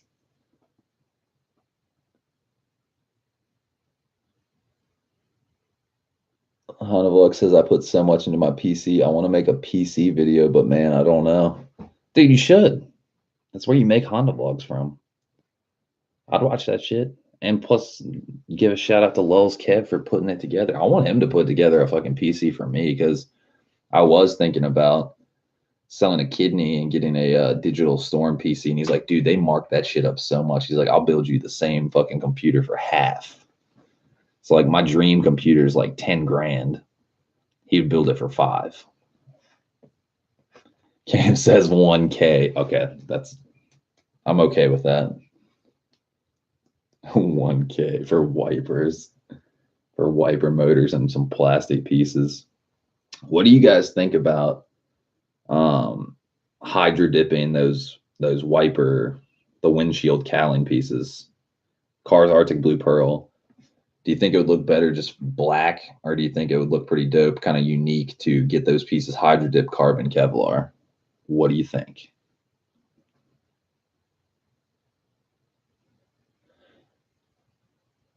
Honda Block says, ha, yeah, dude, Kevin and I went back and forth and he bought the parts and shipped them to me. We don't have a micro center here, so I couldn't find the cheaper parts. So when they arrived, I built it. Nice. Fry says, what's up, bro? I'm a PC dude myself. Yeah, but Digistorms has hella warranty, bro. They are no joke. Yeah, the warranty on them, I did see that. It's like $200. I mean, if you're going to think about this, you're going to invest 10 grand in a computer and it costs like $225 extra for 5 or 6 years warranty or some shit.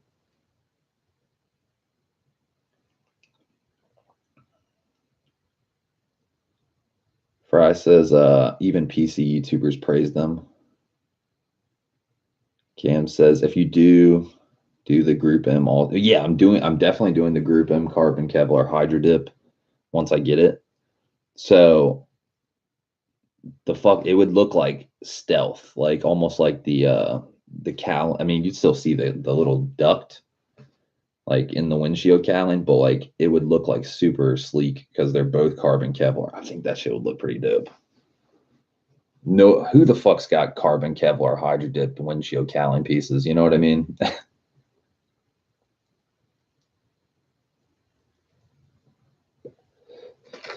Because like On the Type R wing, Password JDM makes a gurney flap, like a carbon Kevlar Type R wing gurney flap that goes on top of your Type R wing.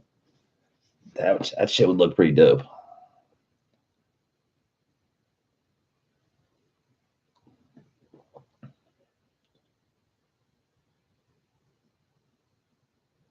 Honda Box says, have you seen all Brent's from PFI's cars popping up on YouTube? Videos from like 2011, haha, going nines, random people's channels. Hell yeah. Fry says, Jay 2 cents even likes them. He likes the custom hard tubing. He's like the custom hard tubing king. Yeah, I mean, their PCs look fucking amazing, honestly. Like, fuck, let me see if I can find it. I think I've showed you guys this before, but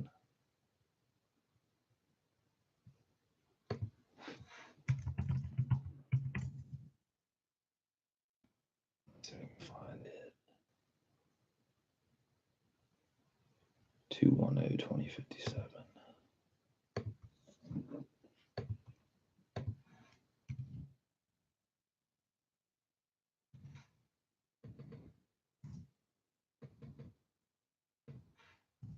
Digital Storm. That one. Any day now. It's loading. It's got to configure my dream PC. Like, dude, look at this fucking computer. Oh, hey, now. Spoiling all the fun. I mean, that looks like a fucking monster of a computer. That shit would look crazy. And not to mention, I mean, guys, look at that price tag. $11,000, pretty much $12,000. That's fucked. Do you know how much it would cost to finance that computer? It's pretty much like a car payment. $386 a month.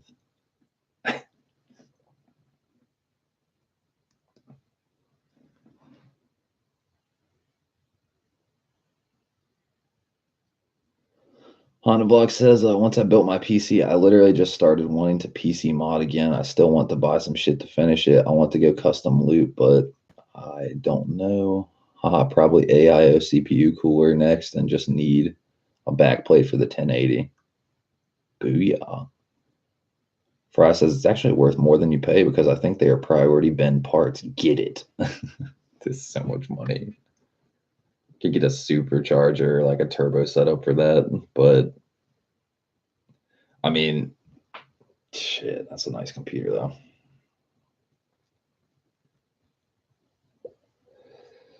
Because that would be like I mean, as much as I like working in Final Cut Pro, and I know like Apple Pro, like programs like Logic Pro and Final Cut Pro and like Illustrator and all that shit like the back of my hand. For a computer that works that efficient and that lightning quick and can do all that shit, I would learn any PC program hands down. Adobe Premiere or some shit.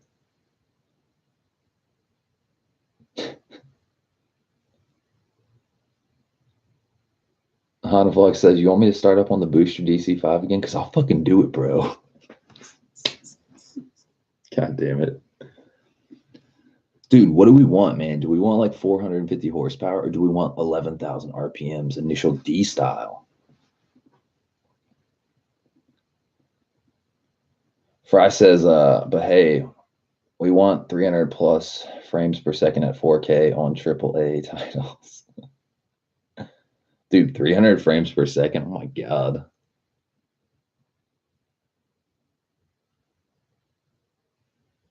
Honda Vlog says both. You can only get 11,000 RPMs on a different tack. That is true, but I mean, it'll still go to 11,000. Just won't be initial D style and say 11,000. I'll just get a Haltech, man. Fuck it.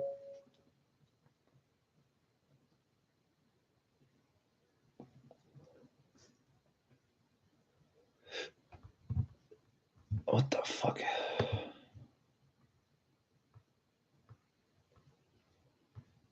Yeah, this fucking computer, the way I built it or whatever, like why it's $12,000. Comes with an Intel Core i9 9980XE Extreme 18 core processor, 3 gigahertz, Asus Prime X299A motherboard, 128 gigs of DDR4 RAM, extreme performance, 1600 watt Corsair power supply, digitally controlled power, by the way, expansion bay, optical drive, storage set, 1 SSD, 500 gigabyte SSD, storage, 3 terabyte fucking Seagate. Then you could have done like RAID option and RAID card. I don't need any of that really. Then it's got wired PCI Intel, 10 gigabyte Ethernet, like internet card, 1 GeForce GTX 1050 Ti 4 gigabyte graphics card. Whoa. Integrated motherboard audio sound card. Then it's got like all the cooling shit, like extreme cooling, Hydrolux tubing, Hydrolux fluid cooler, cable management, airflow control, internal lighting, chassis fans, noise reduction, all that shit.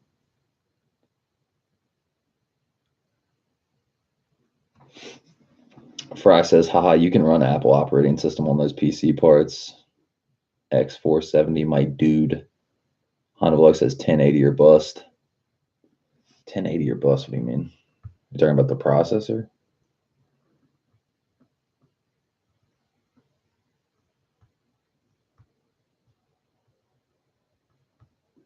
The GPU.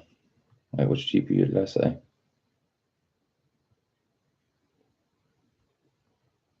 Hold the phone. Is there a 1080?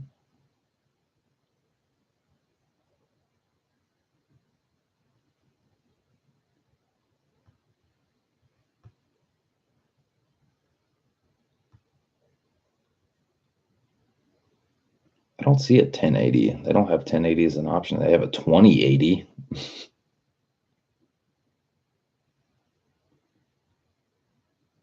Honavlog says you need 8 gigabyte minimum for a GPU to last you.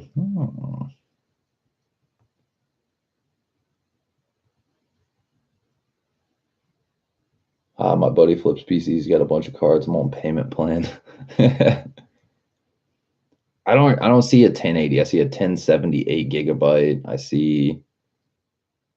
Damn, that's fucking expensive. Yeah, I see one GeForce RTX 2080 8 gigabyte VR ready. The fuck? I see a 1070 VR ready.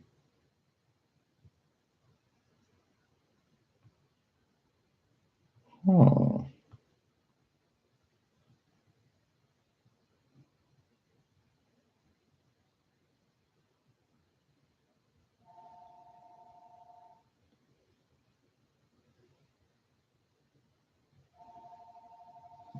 Price is damn lucky. RTX 2080 is a piece of shit anyway. Honda says 1070 is good.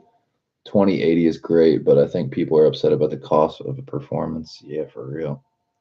I mean, if you're spending like 12 grand already, I mean, what's $800?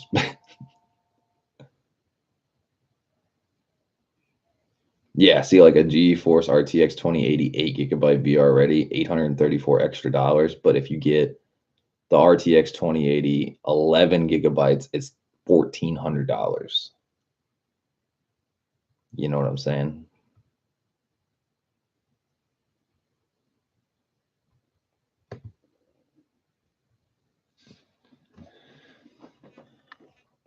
Honda says 1080 came out at like 1K and the 2080 is not 800 for not even the same performance.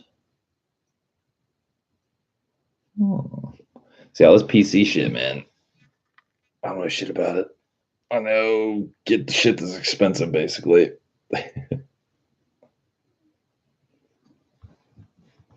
But yeah, if I got that fucking graphics card you're talking about, 2080 with 8 gigabytes, it'd be $13,344. Holy shit.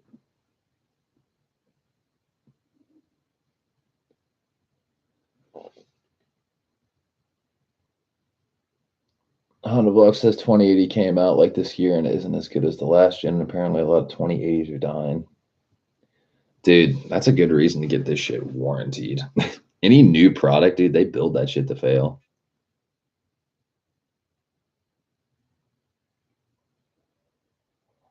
Fry says fucking crypto farm and Motor Nubs is all about it.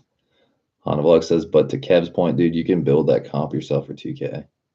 Or 2K? He said for half the price. So like that fucking computer costs like even just say 10 grand. He was saying like 5. I mean, a lot of these parts, even if you buy them yourself, they're still probably going to be barely expensive. But I'm sure you could still build a pretty badass computer. Fry says, well, it's the hard tubing, that's why. Yeah, tubing. Tubing or not tubing.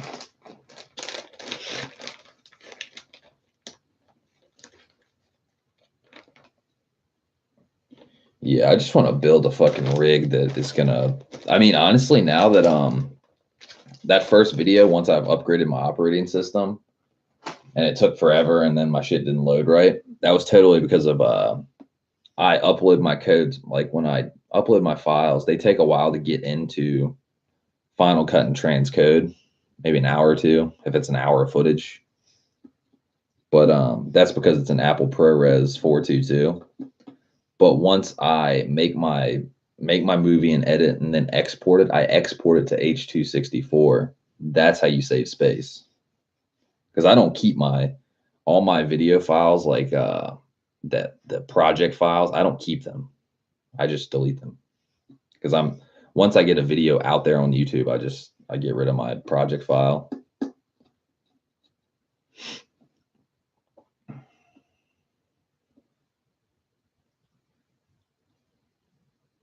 Hanavlog says, I mean, I'm in tiny bit over 1K because of GPU.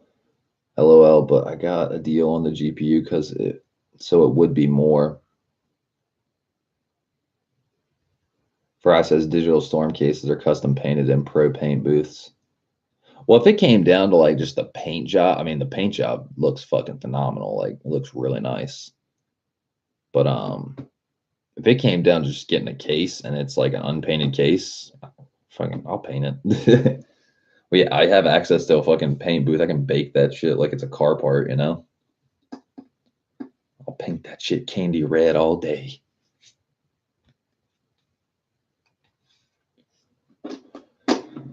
Man, eventually I would like to get back to painting cars. I miss it.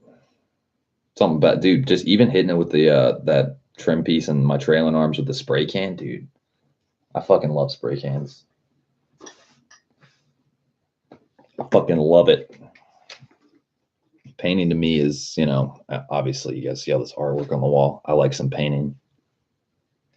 Hanavlux says the last PC I built was 2009. This one is 2018. I don't plan on rebuilding just because more SSDs and RAM in the future. Plus, I got the 1800X, so I have another generation to play with. And Ryzen 1800X and Trident GS Skill 3200 megahertz. Damn. Fry says, how come you don't flip cars? I mean, it's a good question, but it's like, I don't know, man. It's like, it's a lot of work. Because, like, if you get a good car for cheap, there's going to be shit wrong with it. And then you always take a risk. It's kind of like flipping houses. Like, let's say you buy some house for $50,000 and then it needs $100,000 worth of renovations and work and labor. You put your money into it, and then so you have $150,000 in that house. You try to sell it for $220,000, and you make $165,000. So you only made 15 grand or something like that. It's like for the time and labor. I mean, 15 grand would be dope. Don't get me wrong, but that's like, where the hell did I get $100,000 for renovations? You know what I mean? So cars are kind of like that, just on a smaller scale. Like, let's say you buy some 2000 Civic EX, and you got let's say it's got rusty quarter panels, and it's got a blown head gasket, and it's got a fucked up muffler and fucked up wheels or something. You know, You have to put, it takes money to make money, basically. And you might not even make money. You might just break even. So it's kind of scary, honestly. Honavlog says, I have the 1800X at 3.9 gigahertz on air cooler, a cheap one. If I can get over 4 gigahertz with AIO, then I'm basically set till AMD drops the last gen Ryzen. So didn't see the point spending on the 2700X. Fry says, which air cooler? I see. Oh yeah. Honavlog says, cheap Ernemix cooler. I planned on going AIO, so I didn't want to drop on a Noctua or something. At the time, I bought a S340 Elite case.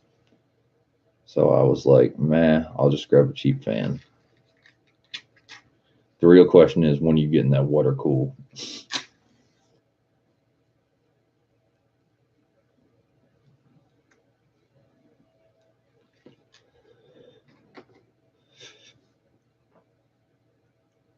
Fry says S430, so dope. I like the Razer version. Hanavlux says soon, bro.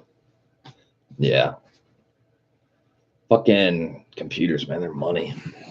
Money.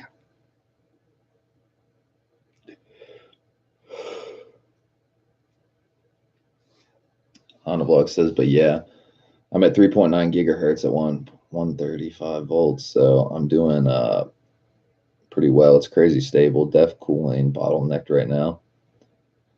Fucking dude, I almost want to see. I'm kind of past the point of no return with this Mojave. I could go back to Sierra, but I really don't feel like fucking downgrading all my programs again. Like Mojave is not. I wouldn't say it's horrible. It's not horrible enough for me to want to switch back like necessity based, but like my fucking programs run so much slower now. I mean, they don't run like completely molasses slow, but like opening and closing them and shutting down the computer. Like with Sierra, I would go shut down, press enter. It would take about 15 seconds for the computer just to shut off. There was no pinwheel. Now there's mandatorily a pinwheel. I don't know if that's just a feature or just like architecture of the operating system, the way it works. But like it takes forever. It takes like 45 seconds when it used to take 15 seconds to shut down the computer. Programs take a lot longer to open up. Once they open up, they're pretty stable. But yeah, I don't know. Something about this new operating system. I think the way they designed it is so people, like I have a late 2012 Mac Mini, 16 gigabytes of RAM, plenty of storage space, you know. Fucking what graphics card do I have? I don't even know. Mac Mini late 2012 processor, 2.5 gigahertz Intel Core i5, 16 gigabytes of 1600 megahertz DDR3 memory.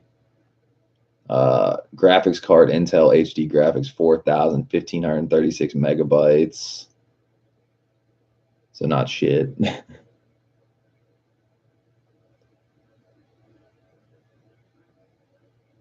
Fry says, wow, man, Intel 3000 probably. No, it's the 4000, but I mean, even at that, that's pretty. It's only good for 1536 megabytes. So like, yeah, not exactly a powerhouse. But even with that graphics card, I can run 3 monitors on this fucking computer, which is pretty crazy. With like no issues either. But yeah, I think the way they set up this new operating system, like I'm probably like at the bottom of the barrel of compatibility. They're probably like, yeah, late 2012, it's probably not going to run as good as like a brand new MacBook or a Mac Pro or some shit like that, you know? So it's kind of like, let's see, Fry says, that's dope. What monitors are you using? I use a 32-inch right here. Right there. That's a 32-inch like pavilion monitor. It's some cheapo monitor. It's like a 2K monitor. And then this one's a nicer monitor. This is an Asus monitor. Getting a little Umaguma action going on here. A monitor within a monitor within a monitor within a monitor. They're definitely not like super high end monitors, but they get the job done. Like the Asus has 1 millisecond like response time, so it's good for gaming. This one has like 7 milliseconds response time, so it's not good for gaming at all. It's just good for browsing the web, video, like a little bit of video editing, because my shit's not that crazy, and watching TV. That's about it. Fry says I'm a Asus fanboy. Hey, dude, it's good monitor. I bought this 27-inch Asus for $214.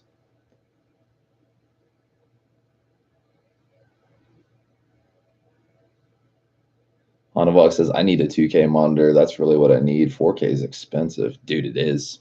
And like 2K, like I can watch 4K on a 2K monitor. It'll let me. Like that's the crazy part. Like it doesn't run perfect. It doesn't run like amazingly fast, but like here,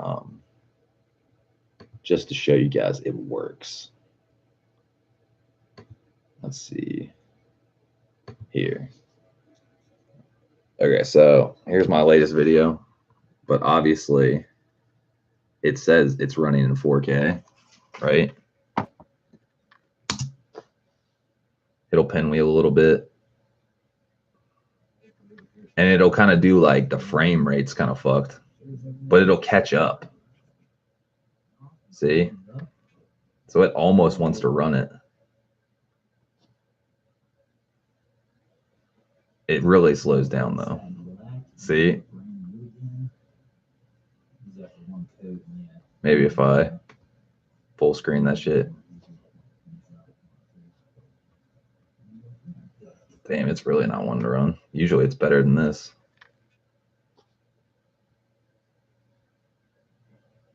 It might be because I have a live stream opened up. Dang, that bitch is like shut. Just get on with it.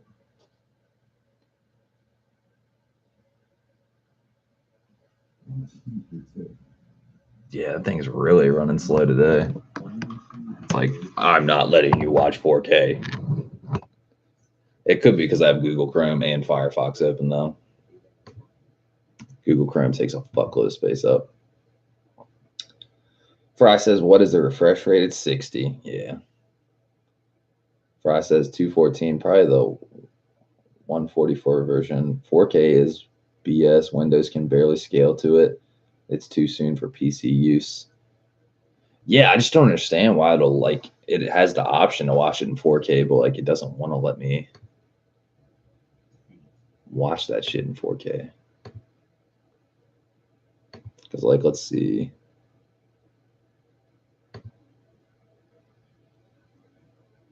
Like if I watch it like 2160 pixels 4K scaled, and then 1440 is what this monitor is. So like if I watch it in 1440,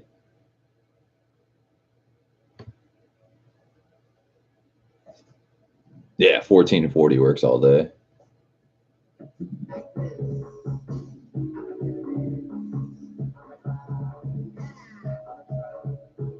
Yeah, 1440 works definitely.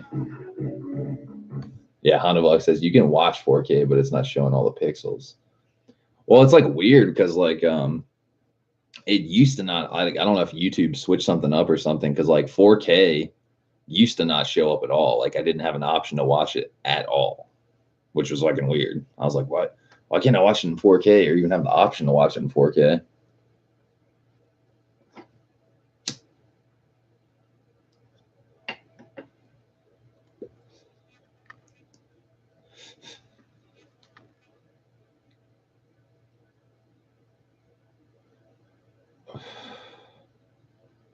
Your video card is limiting you.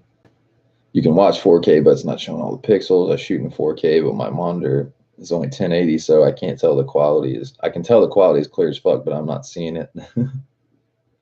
True story.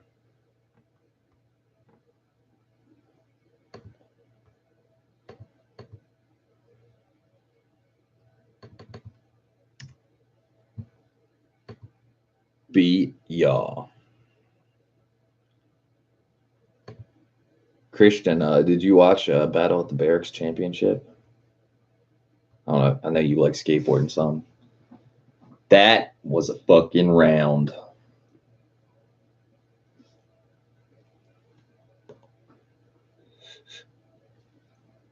$100 says, "Oh no, yeah, fucking Luan versus Chris Jocelyn. Who you think won? Let's see. Let's see.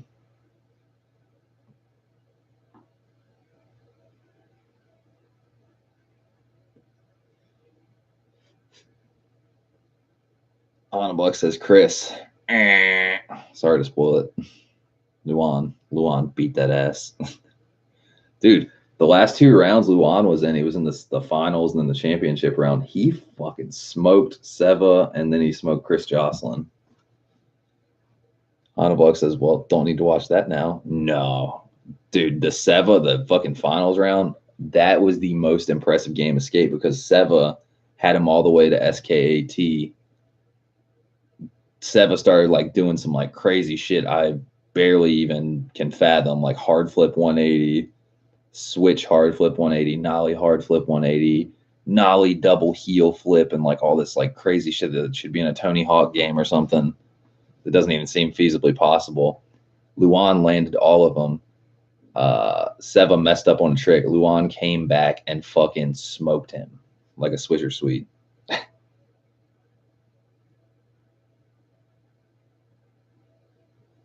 Vlog says, or read that. Fry says, you hearted my comment all low key. Haha, I see you, bro.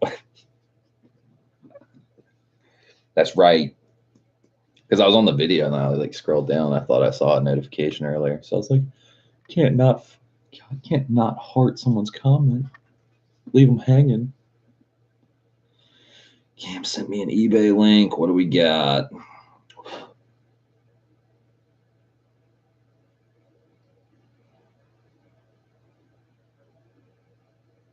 That is just adorable. You guys ready for? I don't think you guys are ready for this.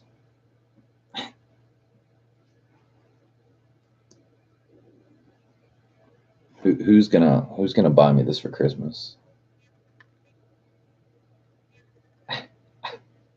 Fucking SR4 fucking keychain. It's only like $10. Well, probably even no, it's like $7. Australian money. That's the fucking crazy thing about Australian money. You could have something that costs like, what would that be? 16 AUD to USD. Yeah, so if something costs $16 Australian, that's like a little over $10. It's like $11. It's fucking crazy. Crazy. Fry says, I need some S2K seats. They're fucking what's his name? There's a guy that just subscribed to this channel, S2K wide body. Maybe he could help you out. He said he has a whole bunch of S2000 parts, I think.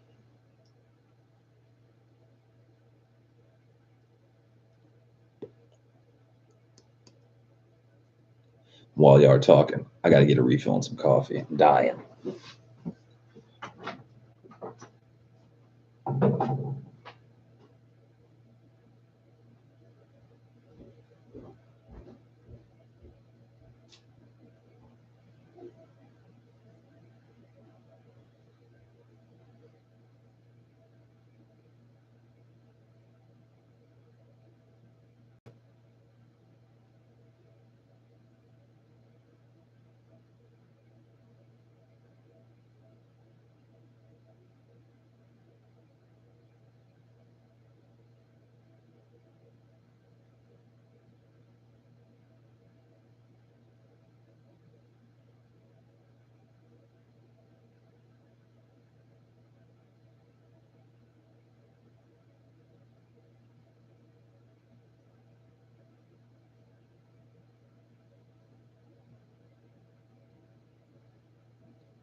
Cam says I can't stop looking on eBay. Dude, I used to, before I lost my silver car in the flood, I used to just type in DC5R. It'd be 600, 700 results. I would look through every one. Like, almost every day. Not even kidding. That's a fucking sickness.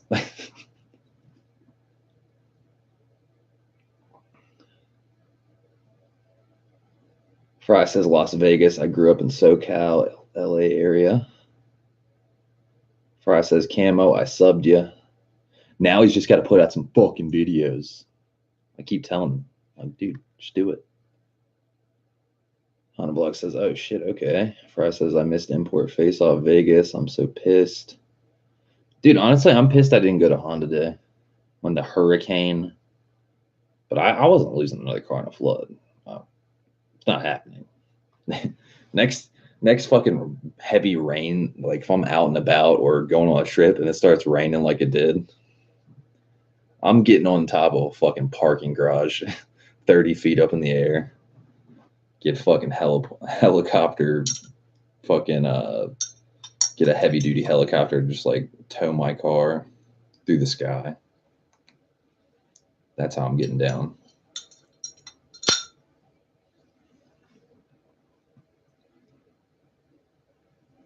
Let's see. Hanabok says, Camo, let me know when the wipers arrive so I can shoot over payment.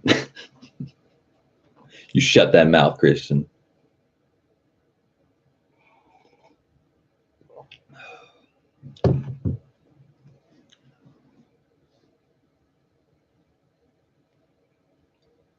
Camo says, thanks, Fry. Check out my Wombat hit video. Fucking running shit over.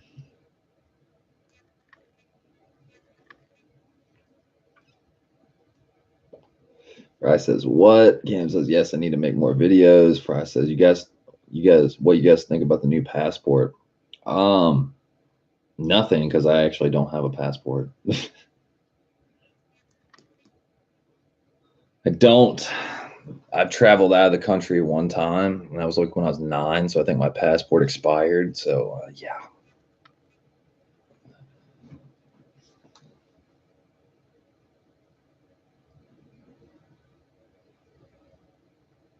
Hanavlog says, I got on the bat phone and talked to Group M. They said since I'm a shop, they'll get one over to me, the new V2 model. The new V2 model. Now I know you're fucking with me. And does it come in carbon Kevlar? Because, you know, dude, I'm pissed off that they used to offer carbon Kevlar weave instead of carbon fiber. They don't do it anymore. They stopped doing it 10 years ago.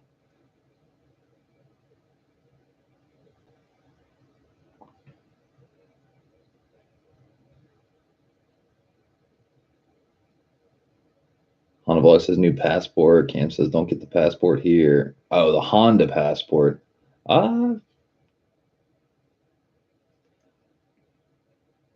my reaction. It's not really my cup of tea. I mean, I'm all for Honda innovating new things, but it's like, I like that Honda Pro Jason video where he's like in that fucking off-road, like it's like a Ridgeline like chassis or some shit, but it's like a dune buggy looking fucking thing.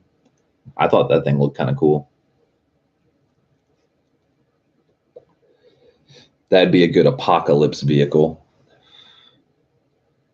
Hanavok says, oh, you don't know? Fuck. Hey, kill the stream. Are you fucking with me? I think you're fucking with me. I'm not gullible.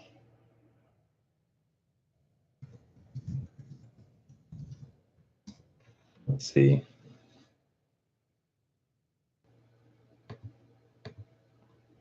I'm on Group M's site. Ram Air System. Yeah, Cam says he's fucking with you. I knew it. God damn it. Son of a bitch. Honavlog says shades, I'm not gullible Wade. Hey, somebody says something new from Group M. I'm like, What? Jesus, $800 for an intake. It's fucked. If I can get them to give me that 25% off code, wait for the next sale, that shit's going down. Especially if I can get 50 hours a week at a job and make like $500 a week. That'd be all right.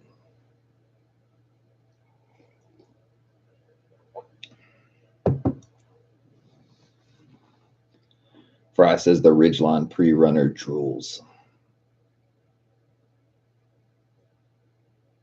Hanavok says if those wipers aren't in by this week, Camo gonna PayPal dispute.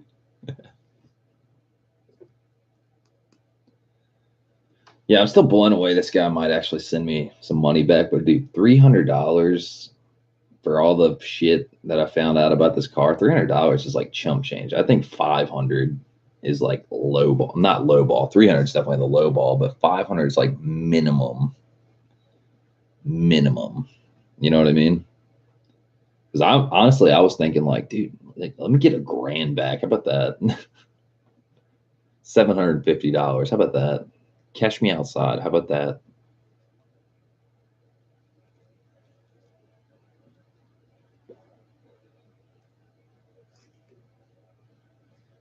Cam says worth every penny. PayPal can suck my cock. Already then. Fucking.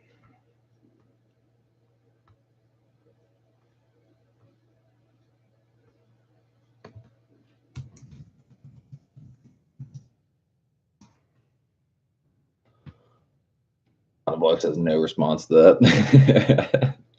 He's like, what? What'd you say to me?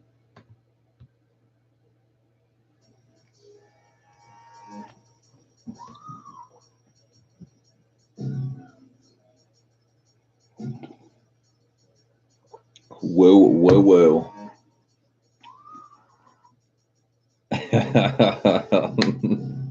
See? It's clearing the air. It's like, what is this long silence?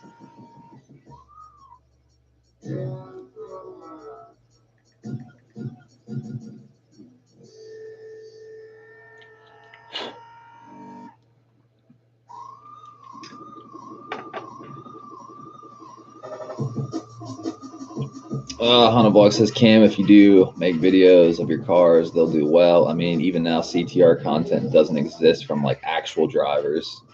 Dude, fuck, what's the name of that channel, Cam, with like the car meets? You know what I'm talking about?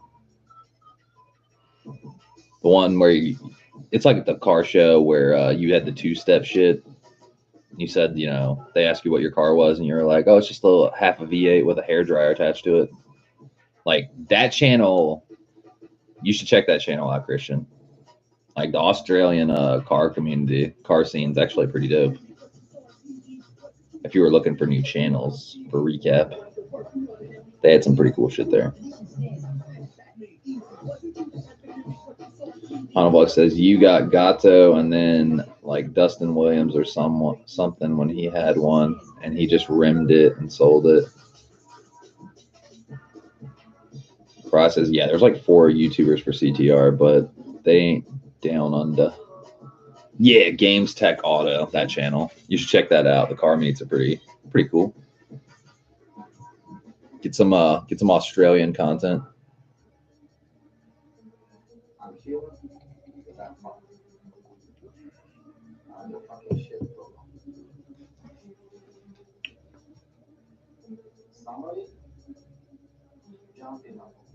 Honda Block says, dude, I don't get offered other countries, just US. I know other countries have fat ass car communities, but I can't find them. Australia, New Zealand. Honda Block says, oh, I've heard them before. Actually, name sounds familiar. Fry says, just watch 1320 videos. Yeah, like when they go across like the world and shit. Dude, 1320, like the street outlaw shit. Fucking like when they had just YouTube channel and like DVDs, I feel like it was pretty interesting. And now that like Street Outlaws is a fucking TV show, I think it's whack. That's just me personally. it seems completely staged and like contrived and lost the outlaw vibe. It's like, dude, they're filming a TV show. They're allowed to be there now. It's like, what? It's almost like an illegal graffiti artist, you know, risking his freedom to go do graffiti. And then, like, let's say he gets to go up in a museum or like a paid space and do it legally. Kind of loses the edge, you know what I mean? It's kind of something about the morality of it. It's like, oh, taking away the spark, the vibe of it or something. Fry says Aussie content is superior in my opinion. Dude, I mean, there's some badass cars out there. Cam's being one of them. I mean, Cam's got fucking Magnuson supercharger set up that makes a Jackson Racing supercharger look like a fucking thimble.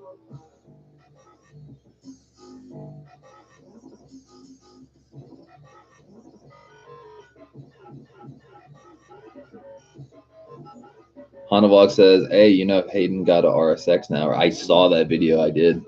I actually watched that. It came up on my feed, and looks like you got a pretty decent deal on it, honestly.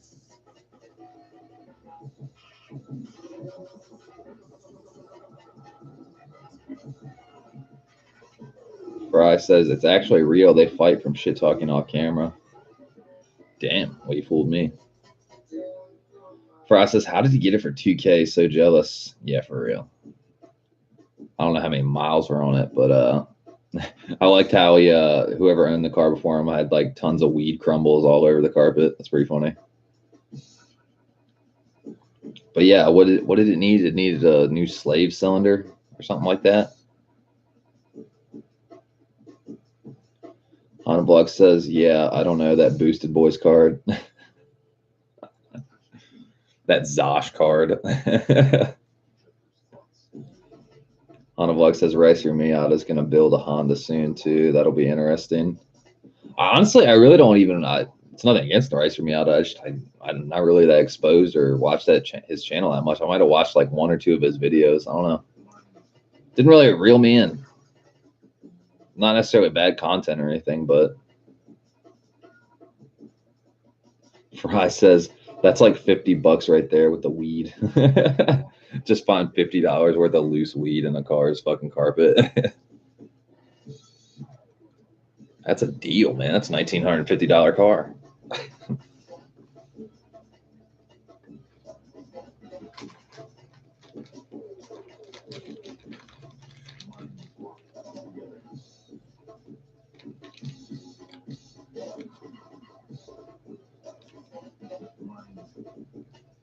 On the blog says Rudnick's content is probably one of the best, to be honest. It's not always cars, but mainly is. But for just a car channel, the content is hilarious. Like a morning coffee wake up video, you'll just laugh your ass off. Gotcha.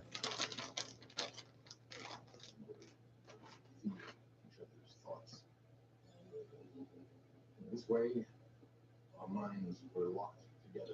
Somebody's channel that I really don't enjoy it, like, I don't know how to describe it. I don't agree with his point of view on everything or anything really, for the most part.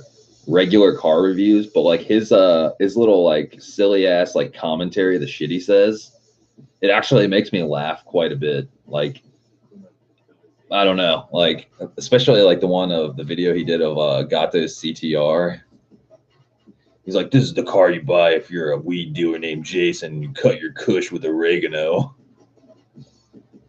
When I heard that shit, I was dying laughing. I was like, ah.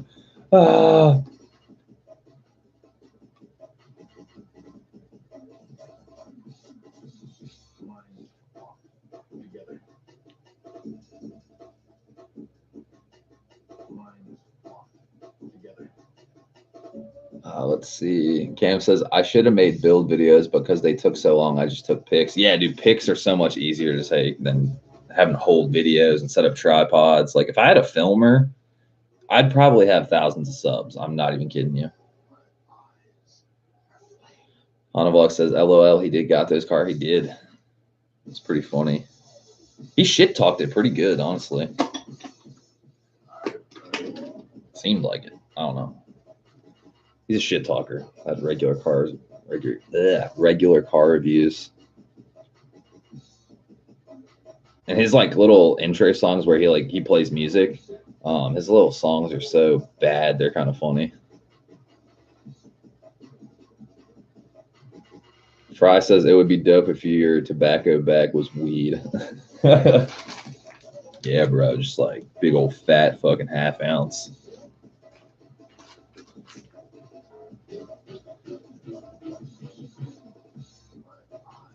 Let's see. Who the fuck is calling me? I'll be right back. Yeah.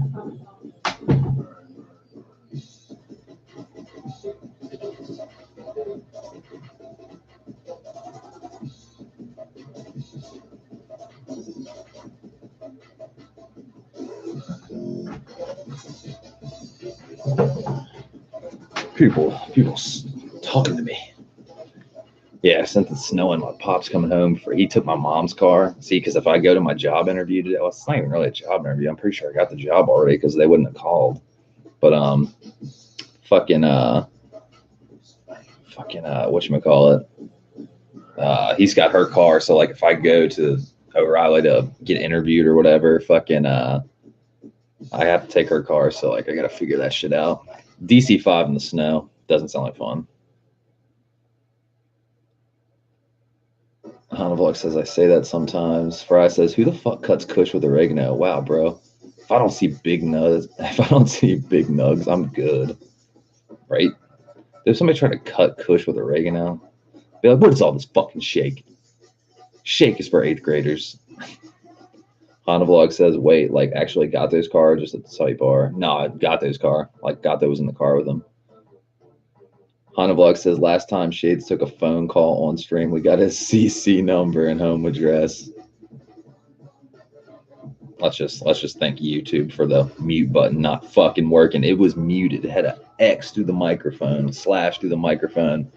Then all of a sudden I'm setting up my car insurance or some shit, giving away my fucking information. So evil. I'm glad there was only like 4 people in here, and like they're all like pretty, trustworthy people. people I can trust further than I could throw. Because like you guys were some scumbags, y'all could have like wrecked my life. I took that video down fucking quicker than selling hotcakes.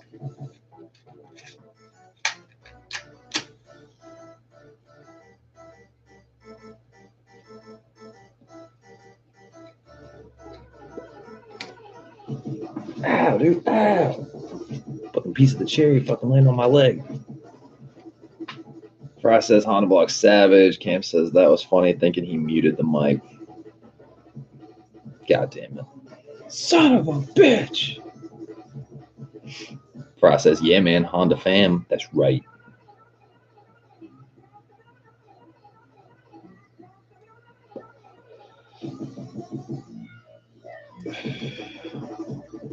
But yeah, hopefully, Vlog says hot chat was blown up like we can hear you. I remember that. I was like, oh shit. Fry says hotter than a CTR motor on Craigslist for 500. Pretty much. Like, I remember fucking Wing King and Christian were like, oh shit, man, they got all this shit now. Google's gonna fuck his bitch. He's in the system now. I was like, oh fuck no. That algorithm fucking transcoding everything I say.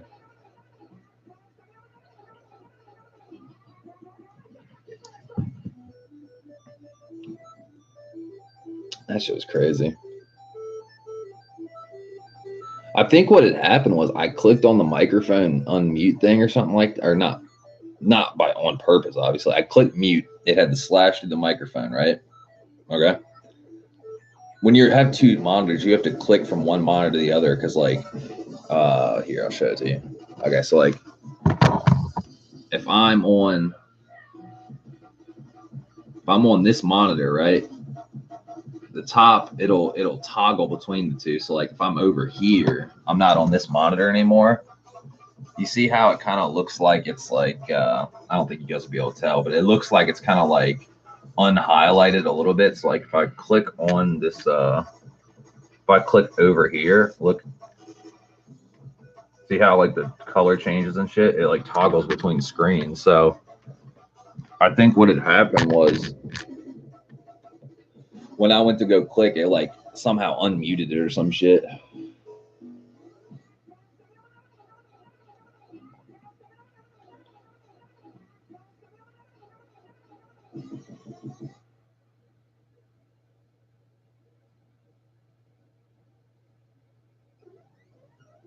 Hanavok says I cut my hair and trimmed my beard. I'm rewatching the recap. I look like a different person. Dude, I remember seeing a fucking picture of you on your Facebook, like you were out to dinner with your girlfriend or something and you had no beard. I was like, who the fuck is that? It's like, who is this guy? Like, holy shit. Fry says latest dark web credit card numbers has Shades Wig at the top of the sales list. Dude, I don't even think it was my credit card. It was like my fucking home address and my phone number and like my social or some shit like that. It was like a bunch of like vital information. Hanavlog says, when was this? Probably not long after I friended you on, like, we fucking friended each other on Facebook, I think. Because naturally, once you have a new friend, you're like, oh, what kind of pictures do you have? Do you travel? Do you have car pictures?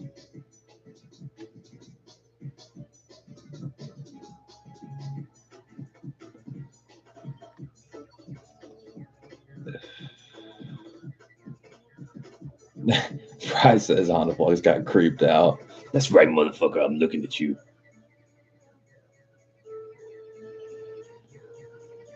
Hanavlog says, nah, I haven't been on Facebook in years, so I'm wondering how long ago I didn't have a beard. It's probably from years ago, I think. I hacked your computer, actually. I have that folder on your desktop that has the non-beard pictures. It's fucking cracking away. 80 words a minute. Hacking your firewall. Stealing the non-beard pictures.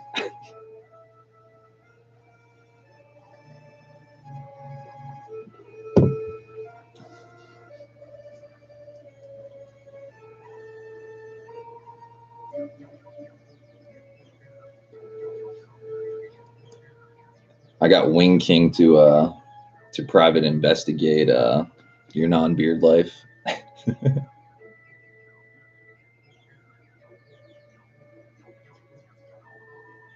The fuck? Bryce says we creeping you on the vlog. Sorry, my dude. On the vlog says, watch out, bro.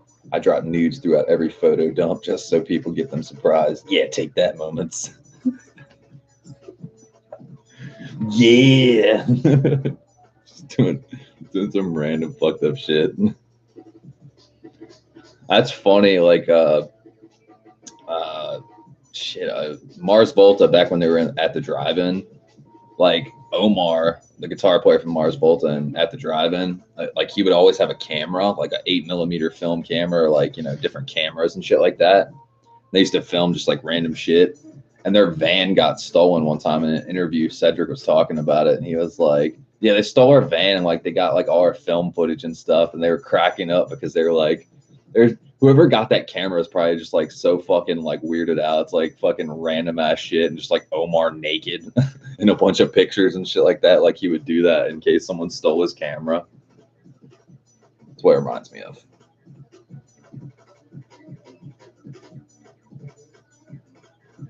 Fry's laughing. Cam says, damn, 3:30 in the morning here. Fuck.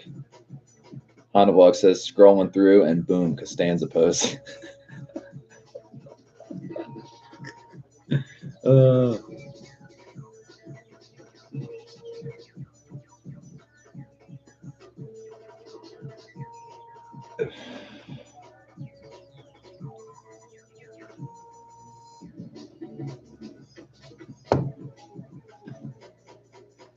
wonder if they plowed the roads in it.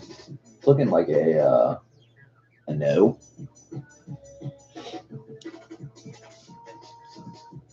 Fry's getting a good laugh out of that. For real, though. There was this one funny story where, like, fucking, what was it? There was some podcast or something like that, and Cedric from Mars Volta was on there. And he was talking about like the good old days at the drive-in touring and shit like that. And they said that him and Omar, like they're in LA, and somehow they ended up at Andy Dick's house.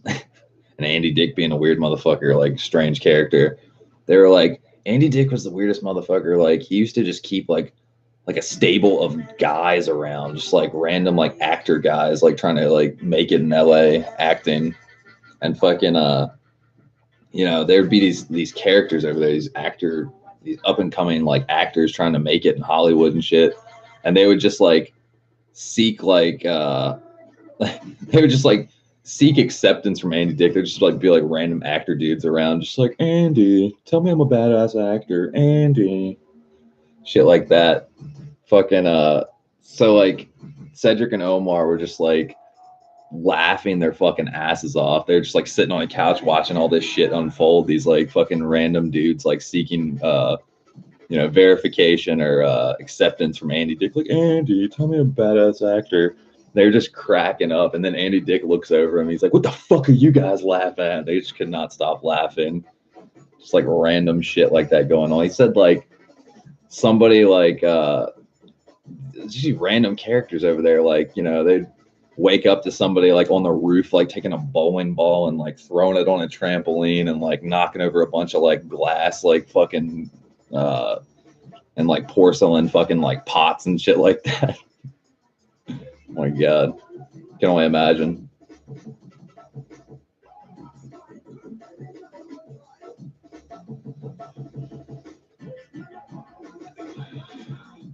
Honeyfuck says plowed your mom. I'm sorry to hear that. Fry says 8:30 a.m. here. Honeyfuck says, dude, Andy Dick is literally one of the funniest dudes. He's like a 40-year-old, 13-year-old. Andy Dick and Pauly Shore need a podcast. Dude, like, it's funny you say Andy Dick and Pauly Shore, because like one of the first movies I ever saw with Andy Dick, and it was In the Army Now. I don't know if you guys remember that movie. That movie was pretty fucking hilarious, honestly. Fry says he's the white version of Cat Williams. On the vlog says, oh my god, so fucking good. Yeah. I like fucking there's that one line in that movie. He's like, Pauly Shore gets with the army girl or whatever on the campfire, and she's like, I'm gonna have the freakiest, nastiest sex with you if you get us out of this, like out of the fucking desert or whatever. And he's like, damn it, you see? He's like, he always gets the girl. He's like, I saw this girl and you got her. Now I saw this girl and you got her. And he's like, and that thing in Las Vegas that turned out to be a dude, I saw that first too. Shit is fucking hilarious. He's like, I don't know why, I just don't beat your face in. Cam says, where are you at, Fry? Las Vegas. Fry says, in the army.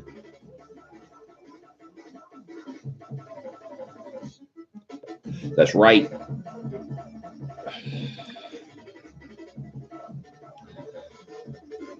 But yeah, definitely funny people. Dude, actors back then, dude, there's so many like good actors that like, where the fuck are they now? You know what I mean? They're either dead or nobody. It's fucking weird.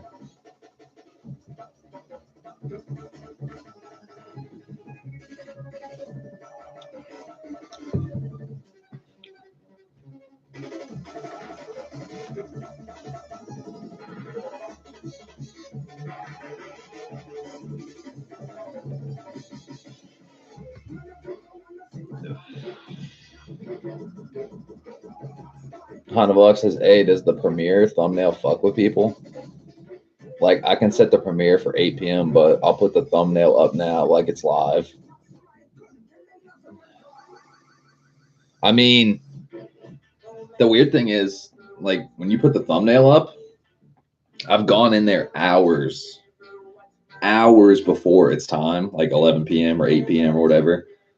There's 2 or 3 people in there, it says, right? So then I say, hey, who's ready for the recap? None of those people say anything. So it's like, how are there 3 people in there, but like nobody says anything? It's fucking weird.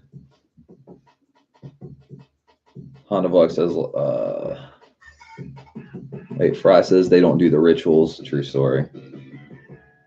True fucking story.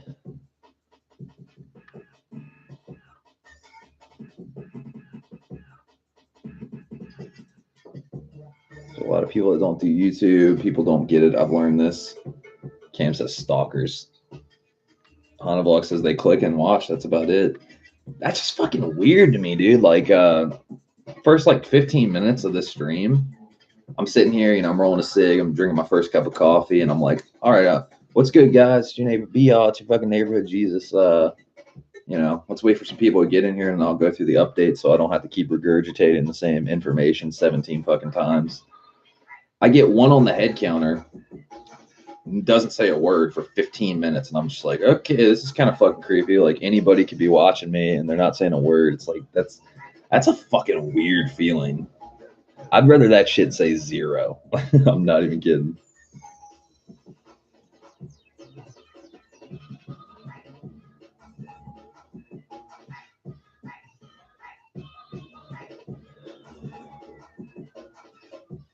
Cam says some people watch on TV, they can't comment. Maybe. Who the fuck watches YouTube on TV? They're just like waking up. Yeah, I'm gonna watch some YouTube before I go to work. Like on their TV, not on a computer or a smartphone. Like that's a weird demographic. Honda Vlog says, yeah, there's a bigger scene that just watch YouTube videos on YouTube versus people that you can get a crazy community down deep. Honda Vlog says, Camo, true. Cam says, I do. Well, there you go.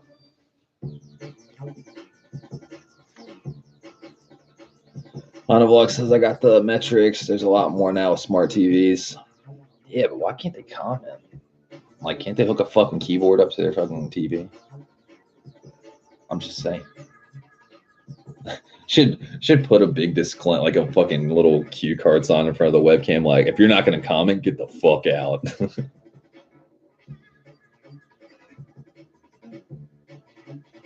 Fry says, yeah, not talking on live is weird. Yeah, I cast on my TV, but I chat through phone. Exactly. You're on your phone. You're on your TV to watch it, but then you can get on your phone and fucking comment.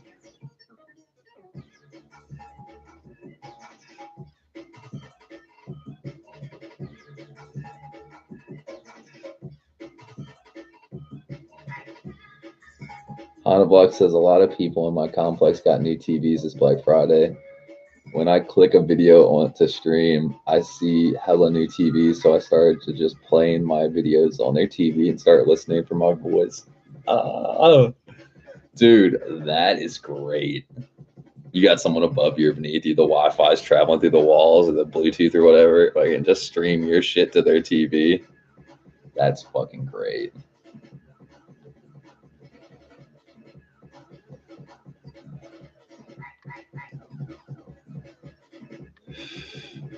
That's like some espionage shit right there. That's dope.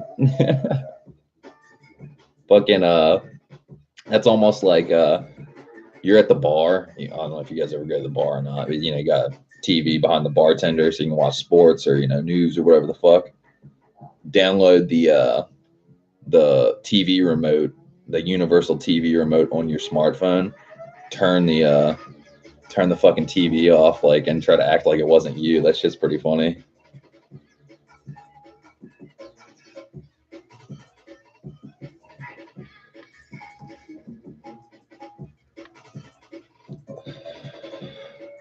Cam says watching on phone now. It won't let me watch on TV and phone at the same time.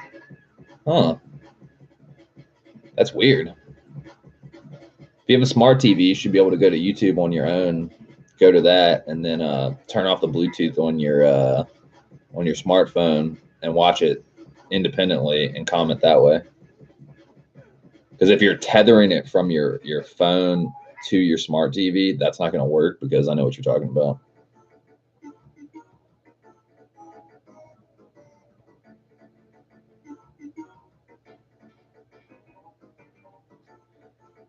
Hanavlog says, I did that with an old Palm Pilot in high school, was turning the TV on and shit. We took the batteries out of the remote so they couldn't say we stole the remote. Fry says, yeah, when I'm at casinos, my phone picks up a lot of TVs. Cam says, I've done that with the TVs at the country club. Hanavlog says, she knew it was me or my friend either way. No proof we got sent out. Either way, a win.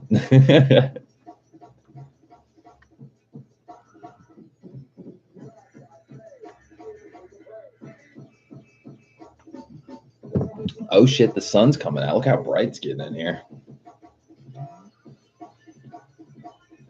$100 says, all right, guys, I got to get ready to bounce. It's been trial. I'll fucking catch y'all later. Have a good one, man. Yeah, I probably got to, it's like, about lunchtime. I'm going to have to take my pop back to work, and I'll take the car and go to my job interview and hopefully score a dub. I'm pretty sure they wouldn't have called me if they weren't interested. They're probably looking for somebody full-time, honestly. Fry says, hey, Palm Pilot terrorizing the classroom day. Epic. Candace says it knows I'm logged on with phone and TV. It won't let me watch the same thing. Interesting. Well, guys, I guess we're going to wrap up shop here because I got to get on with the day. And it was nice chatting with you guys, all 3 or 4 of you. And I guess I'll keep you guys posted on, whether I get this job or not. It's looking like a positive. It's looking like a go. So if that works out, fucking get some money for the DC-5, get some more parts, get some more building going, and yeah, pretty excited about that. So you guys have a good Monday, and Fry says, bro, watching 6 months, you become a shift lead. That's right. I'll do it. I will do it. But yeah, guys, y'all have a good Monday, and if you got snow, stay safe. If you don't, hey, good for you. Be y'all. Later, guys.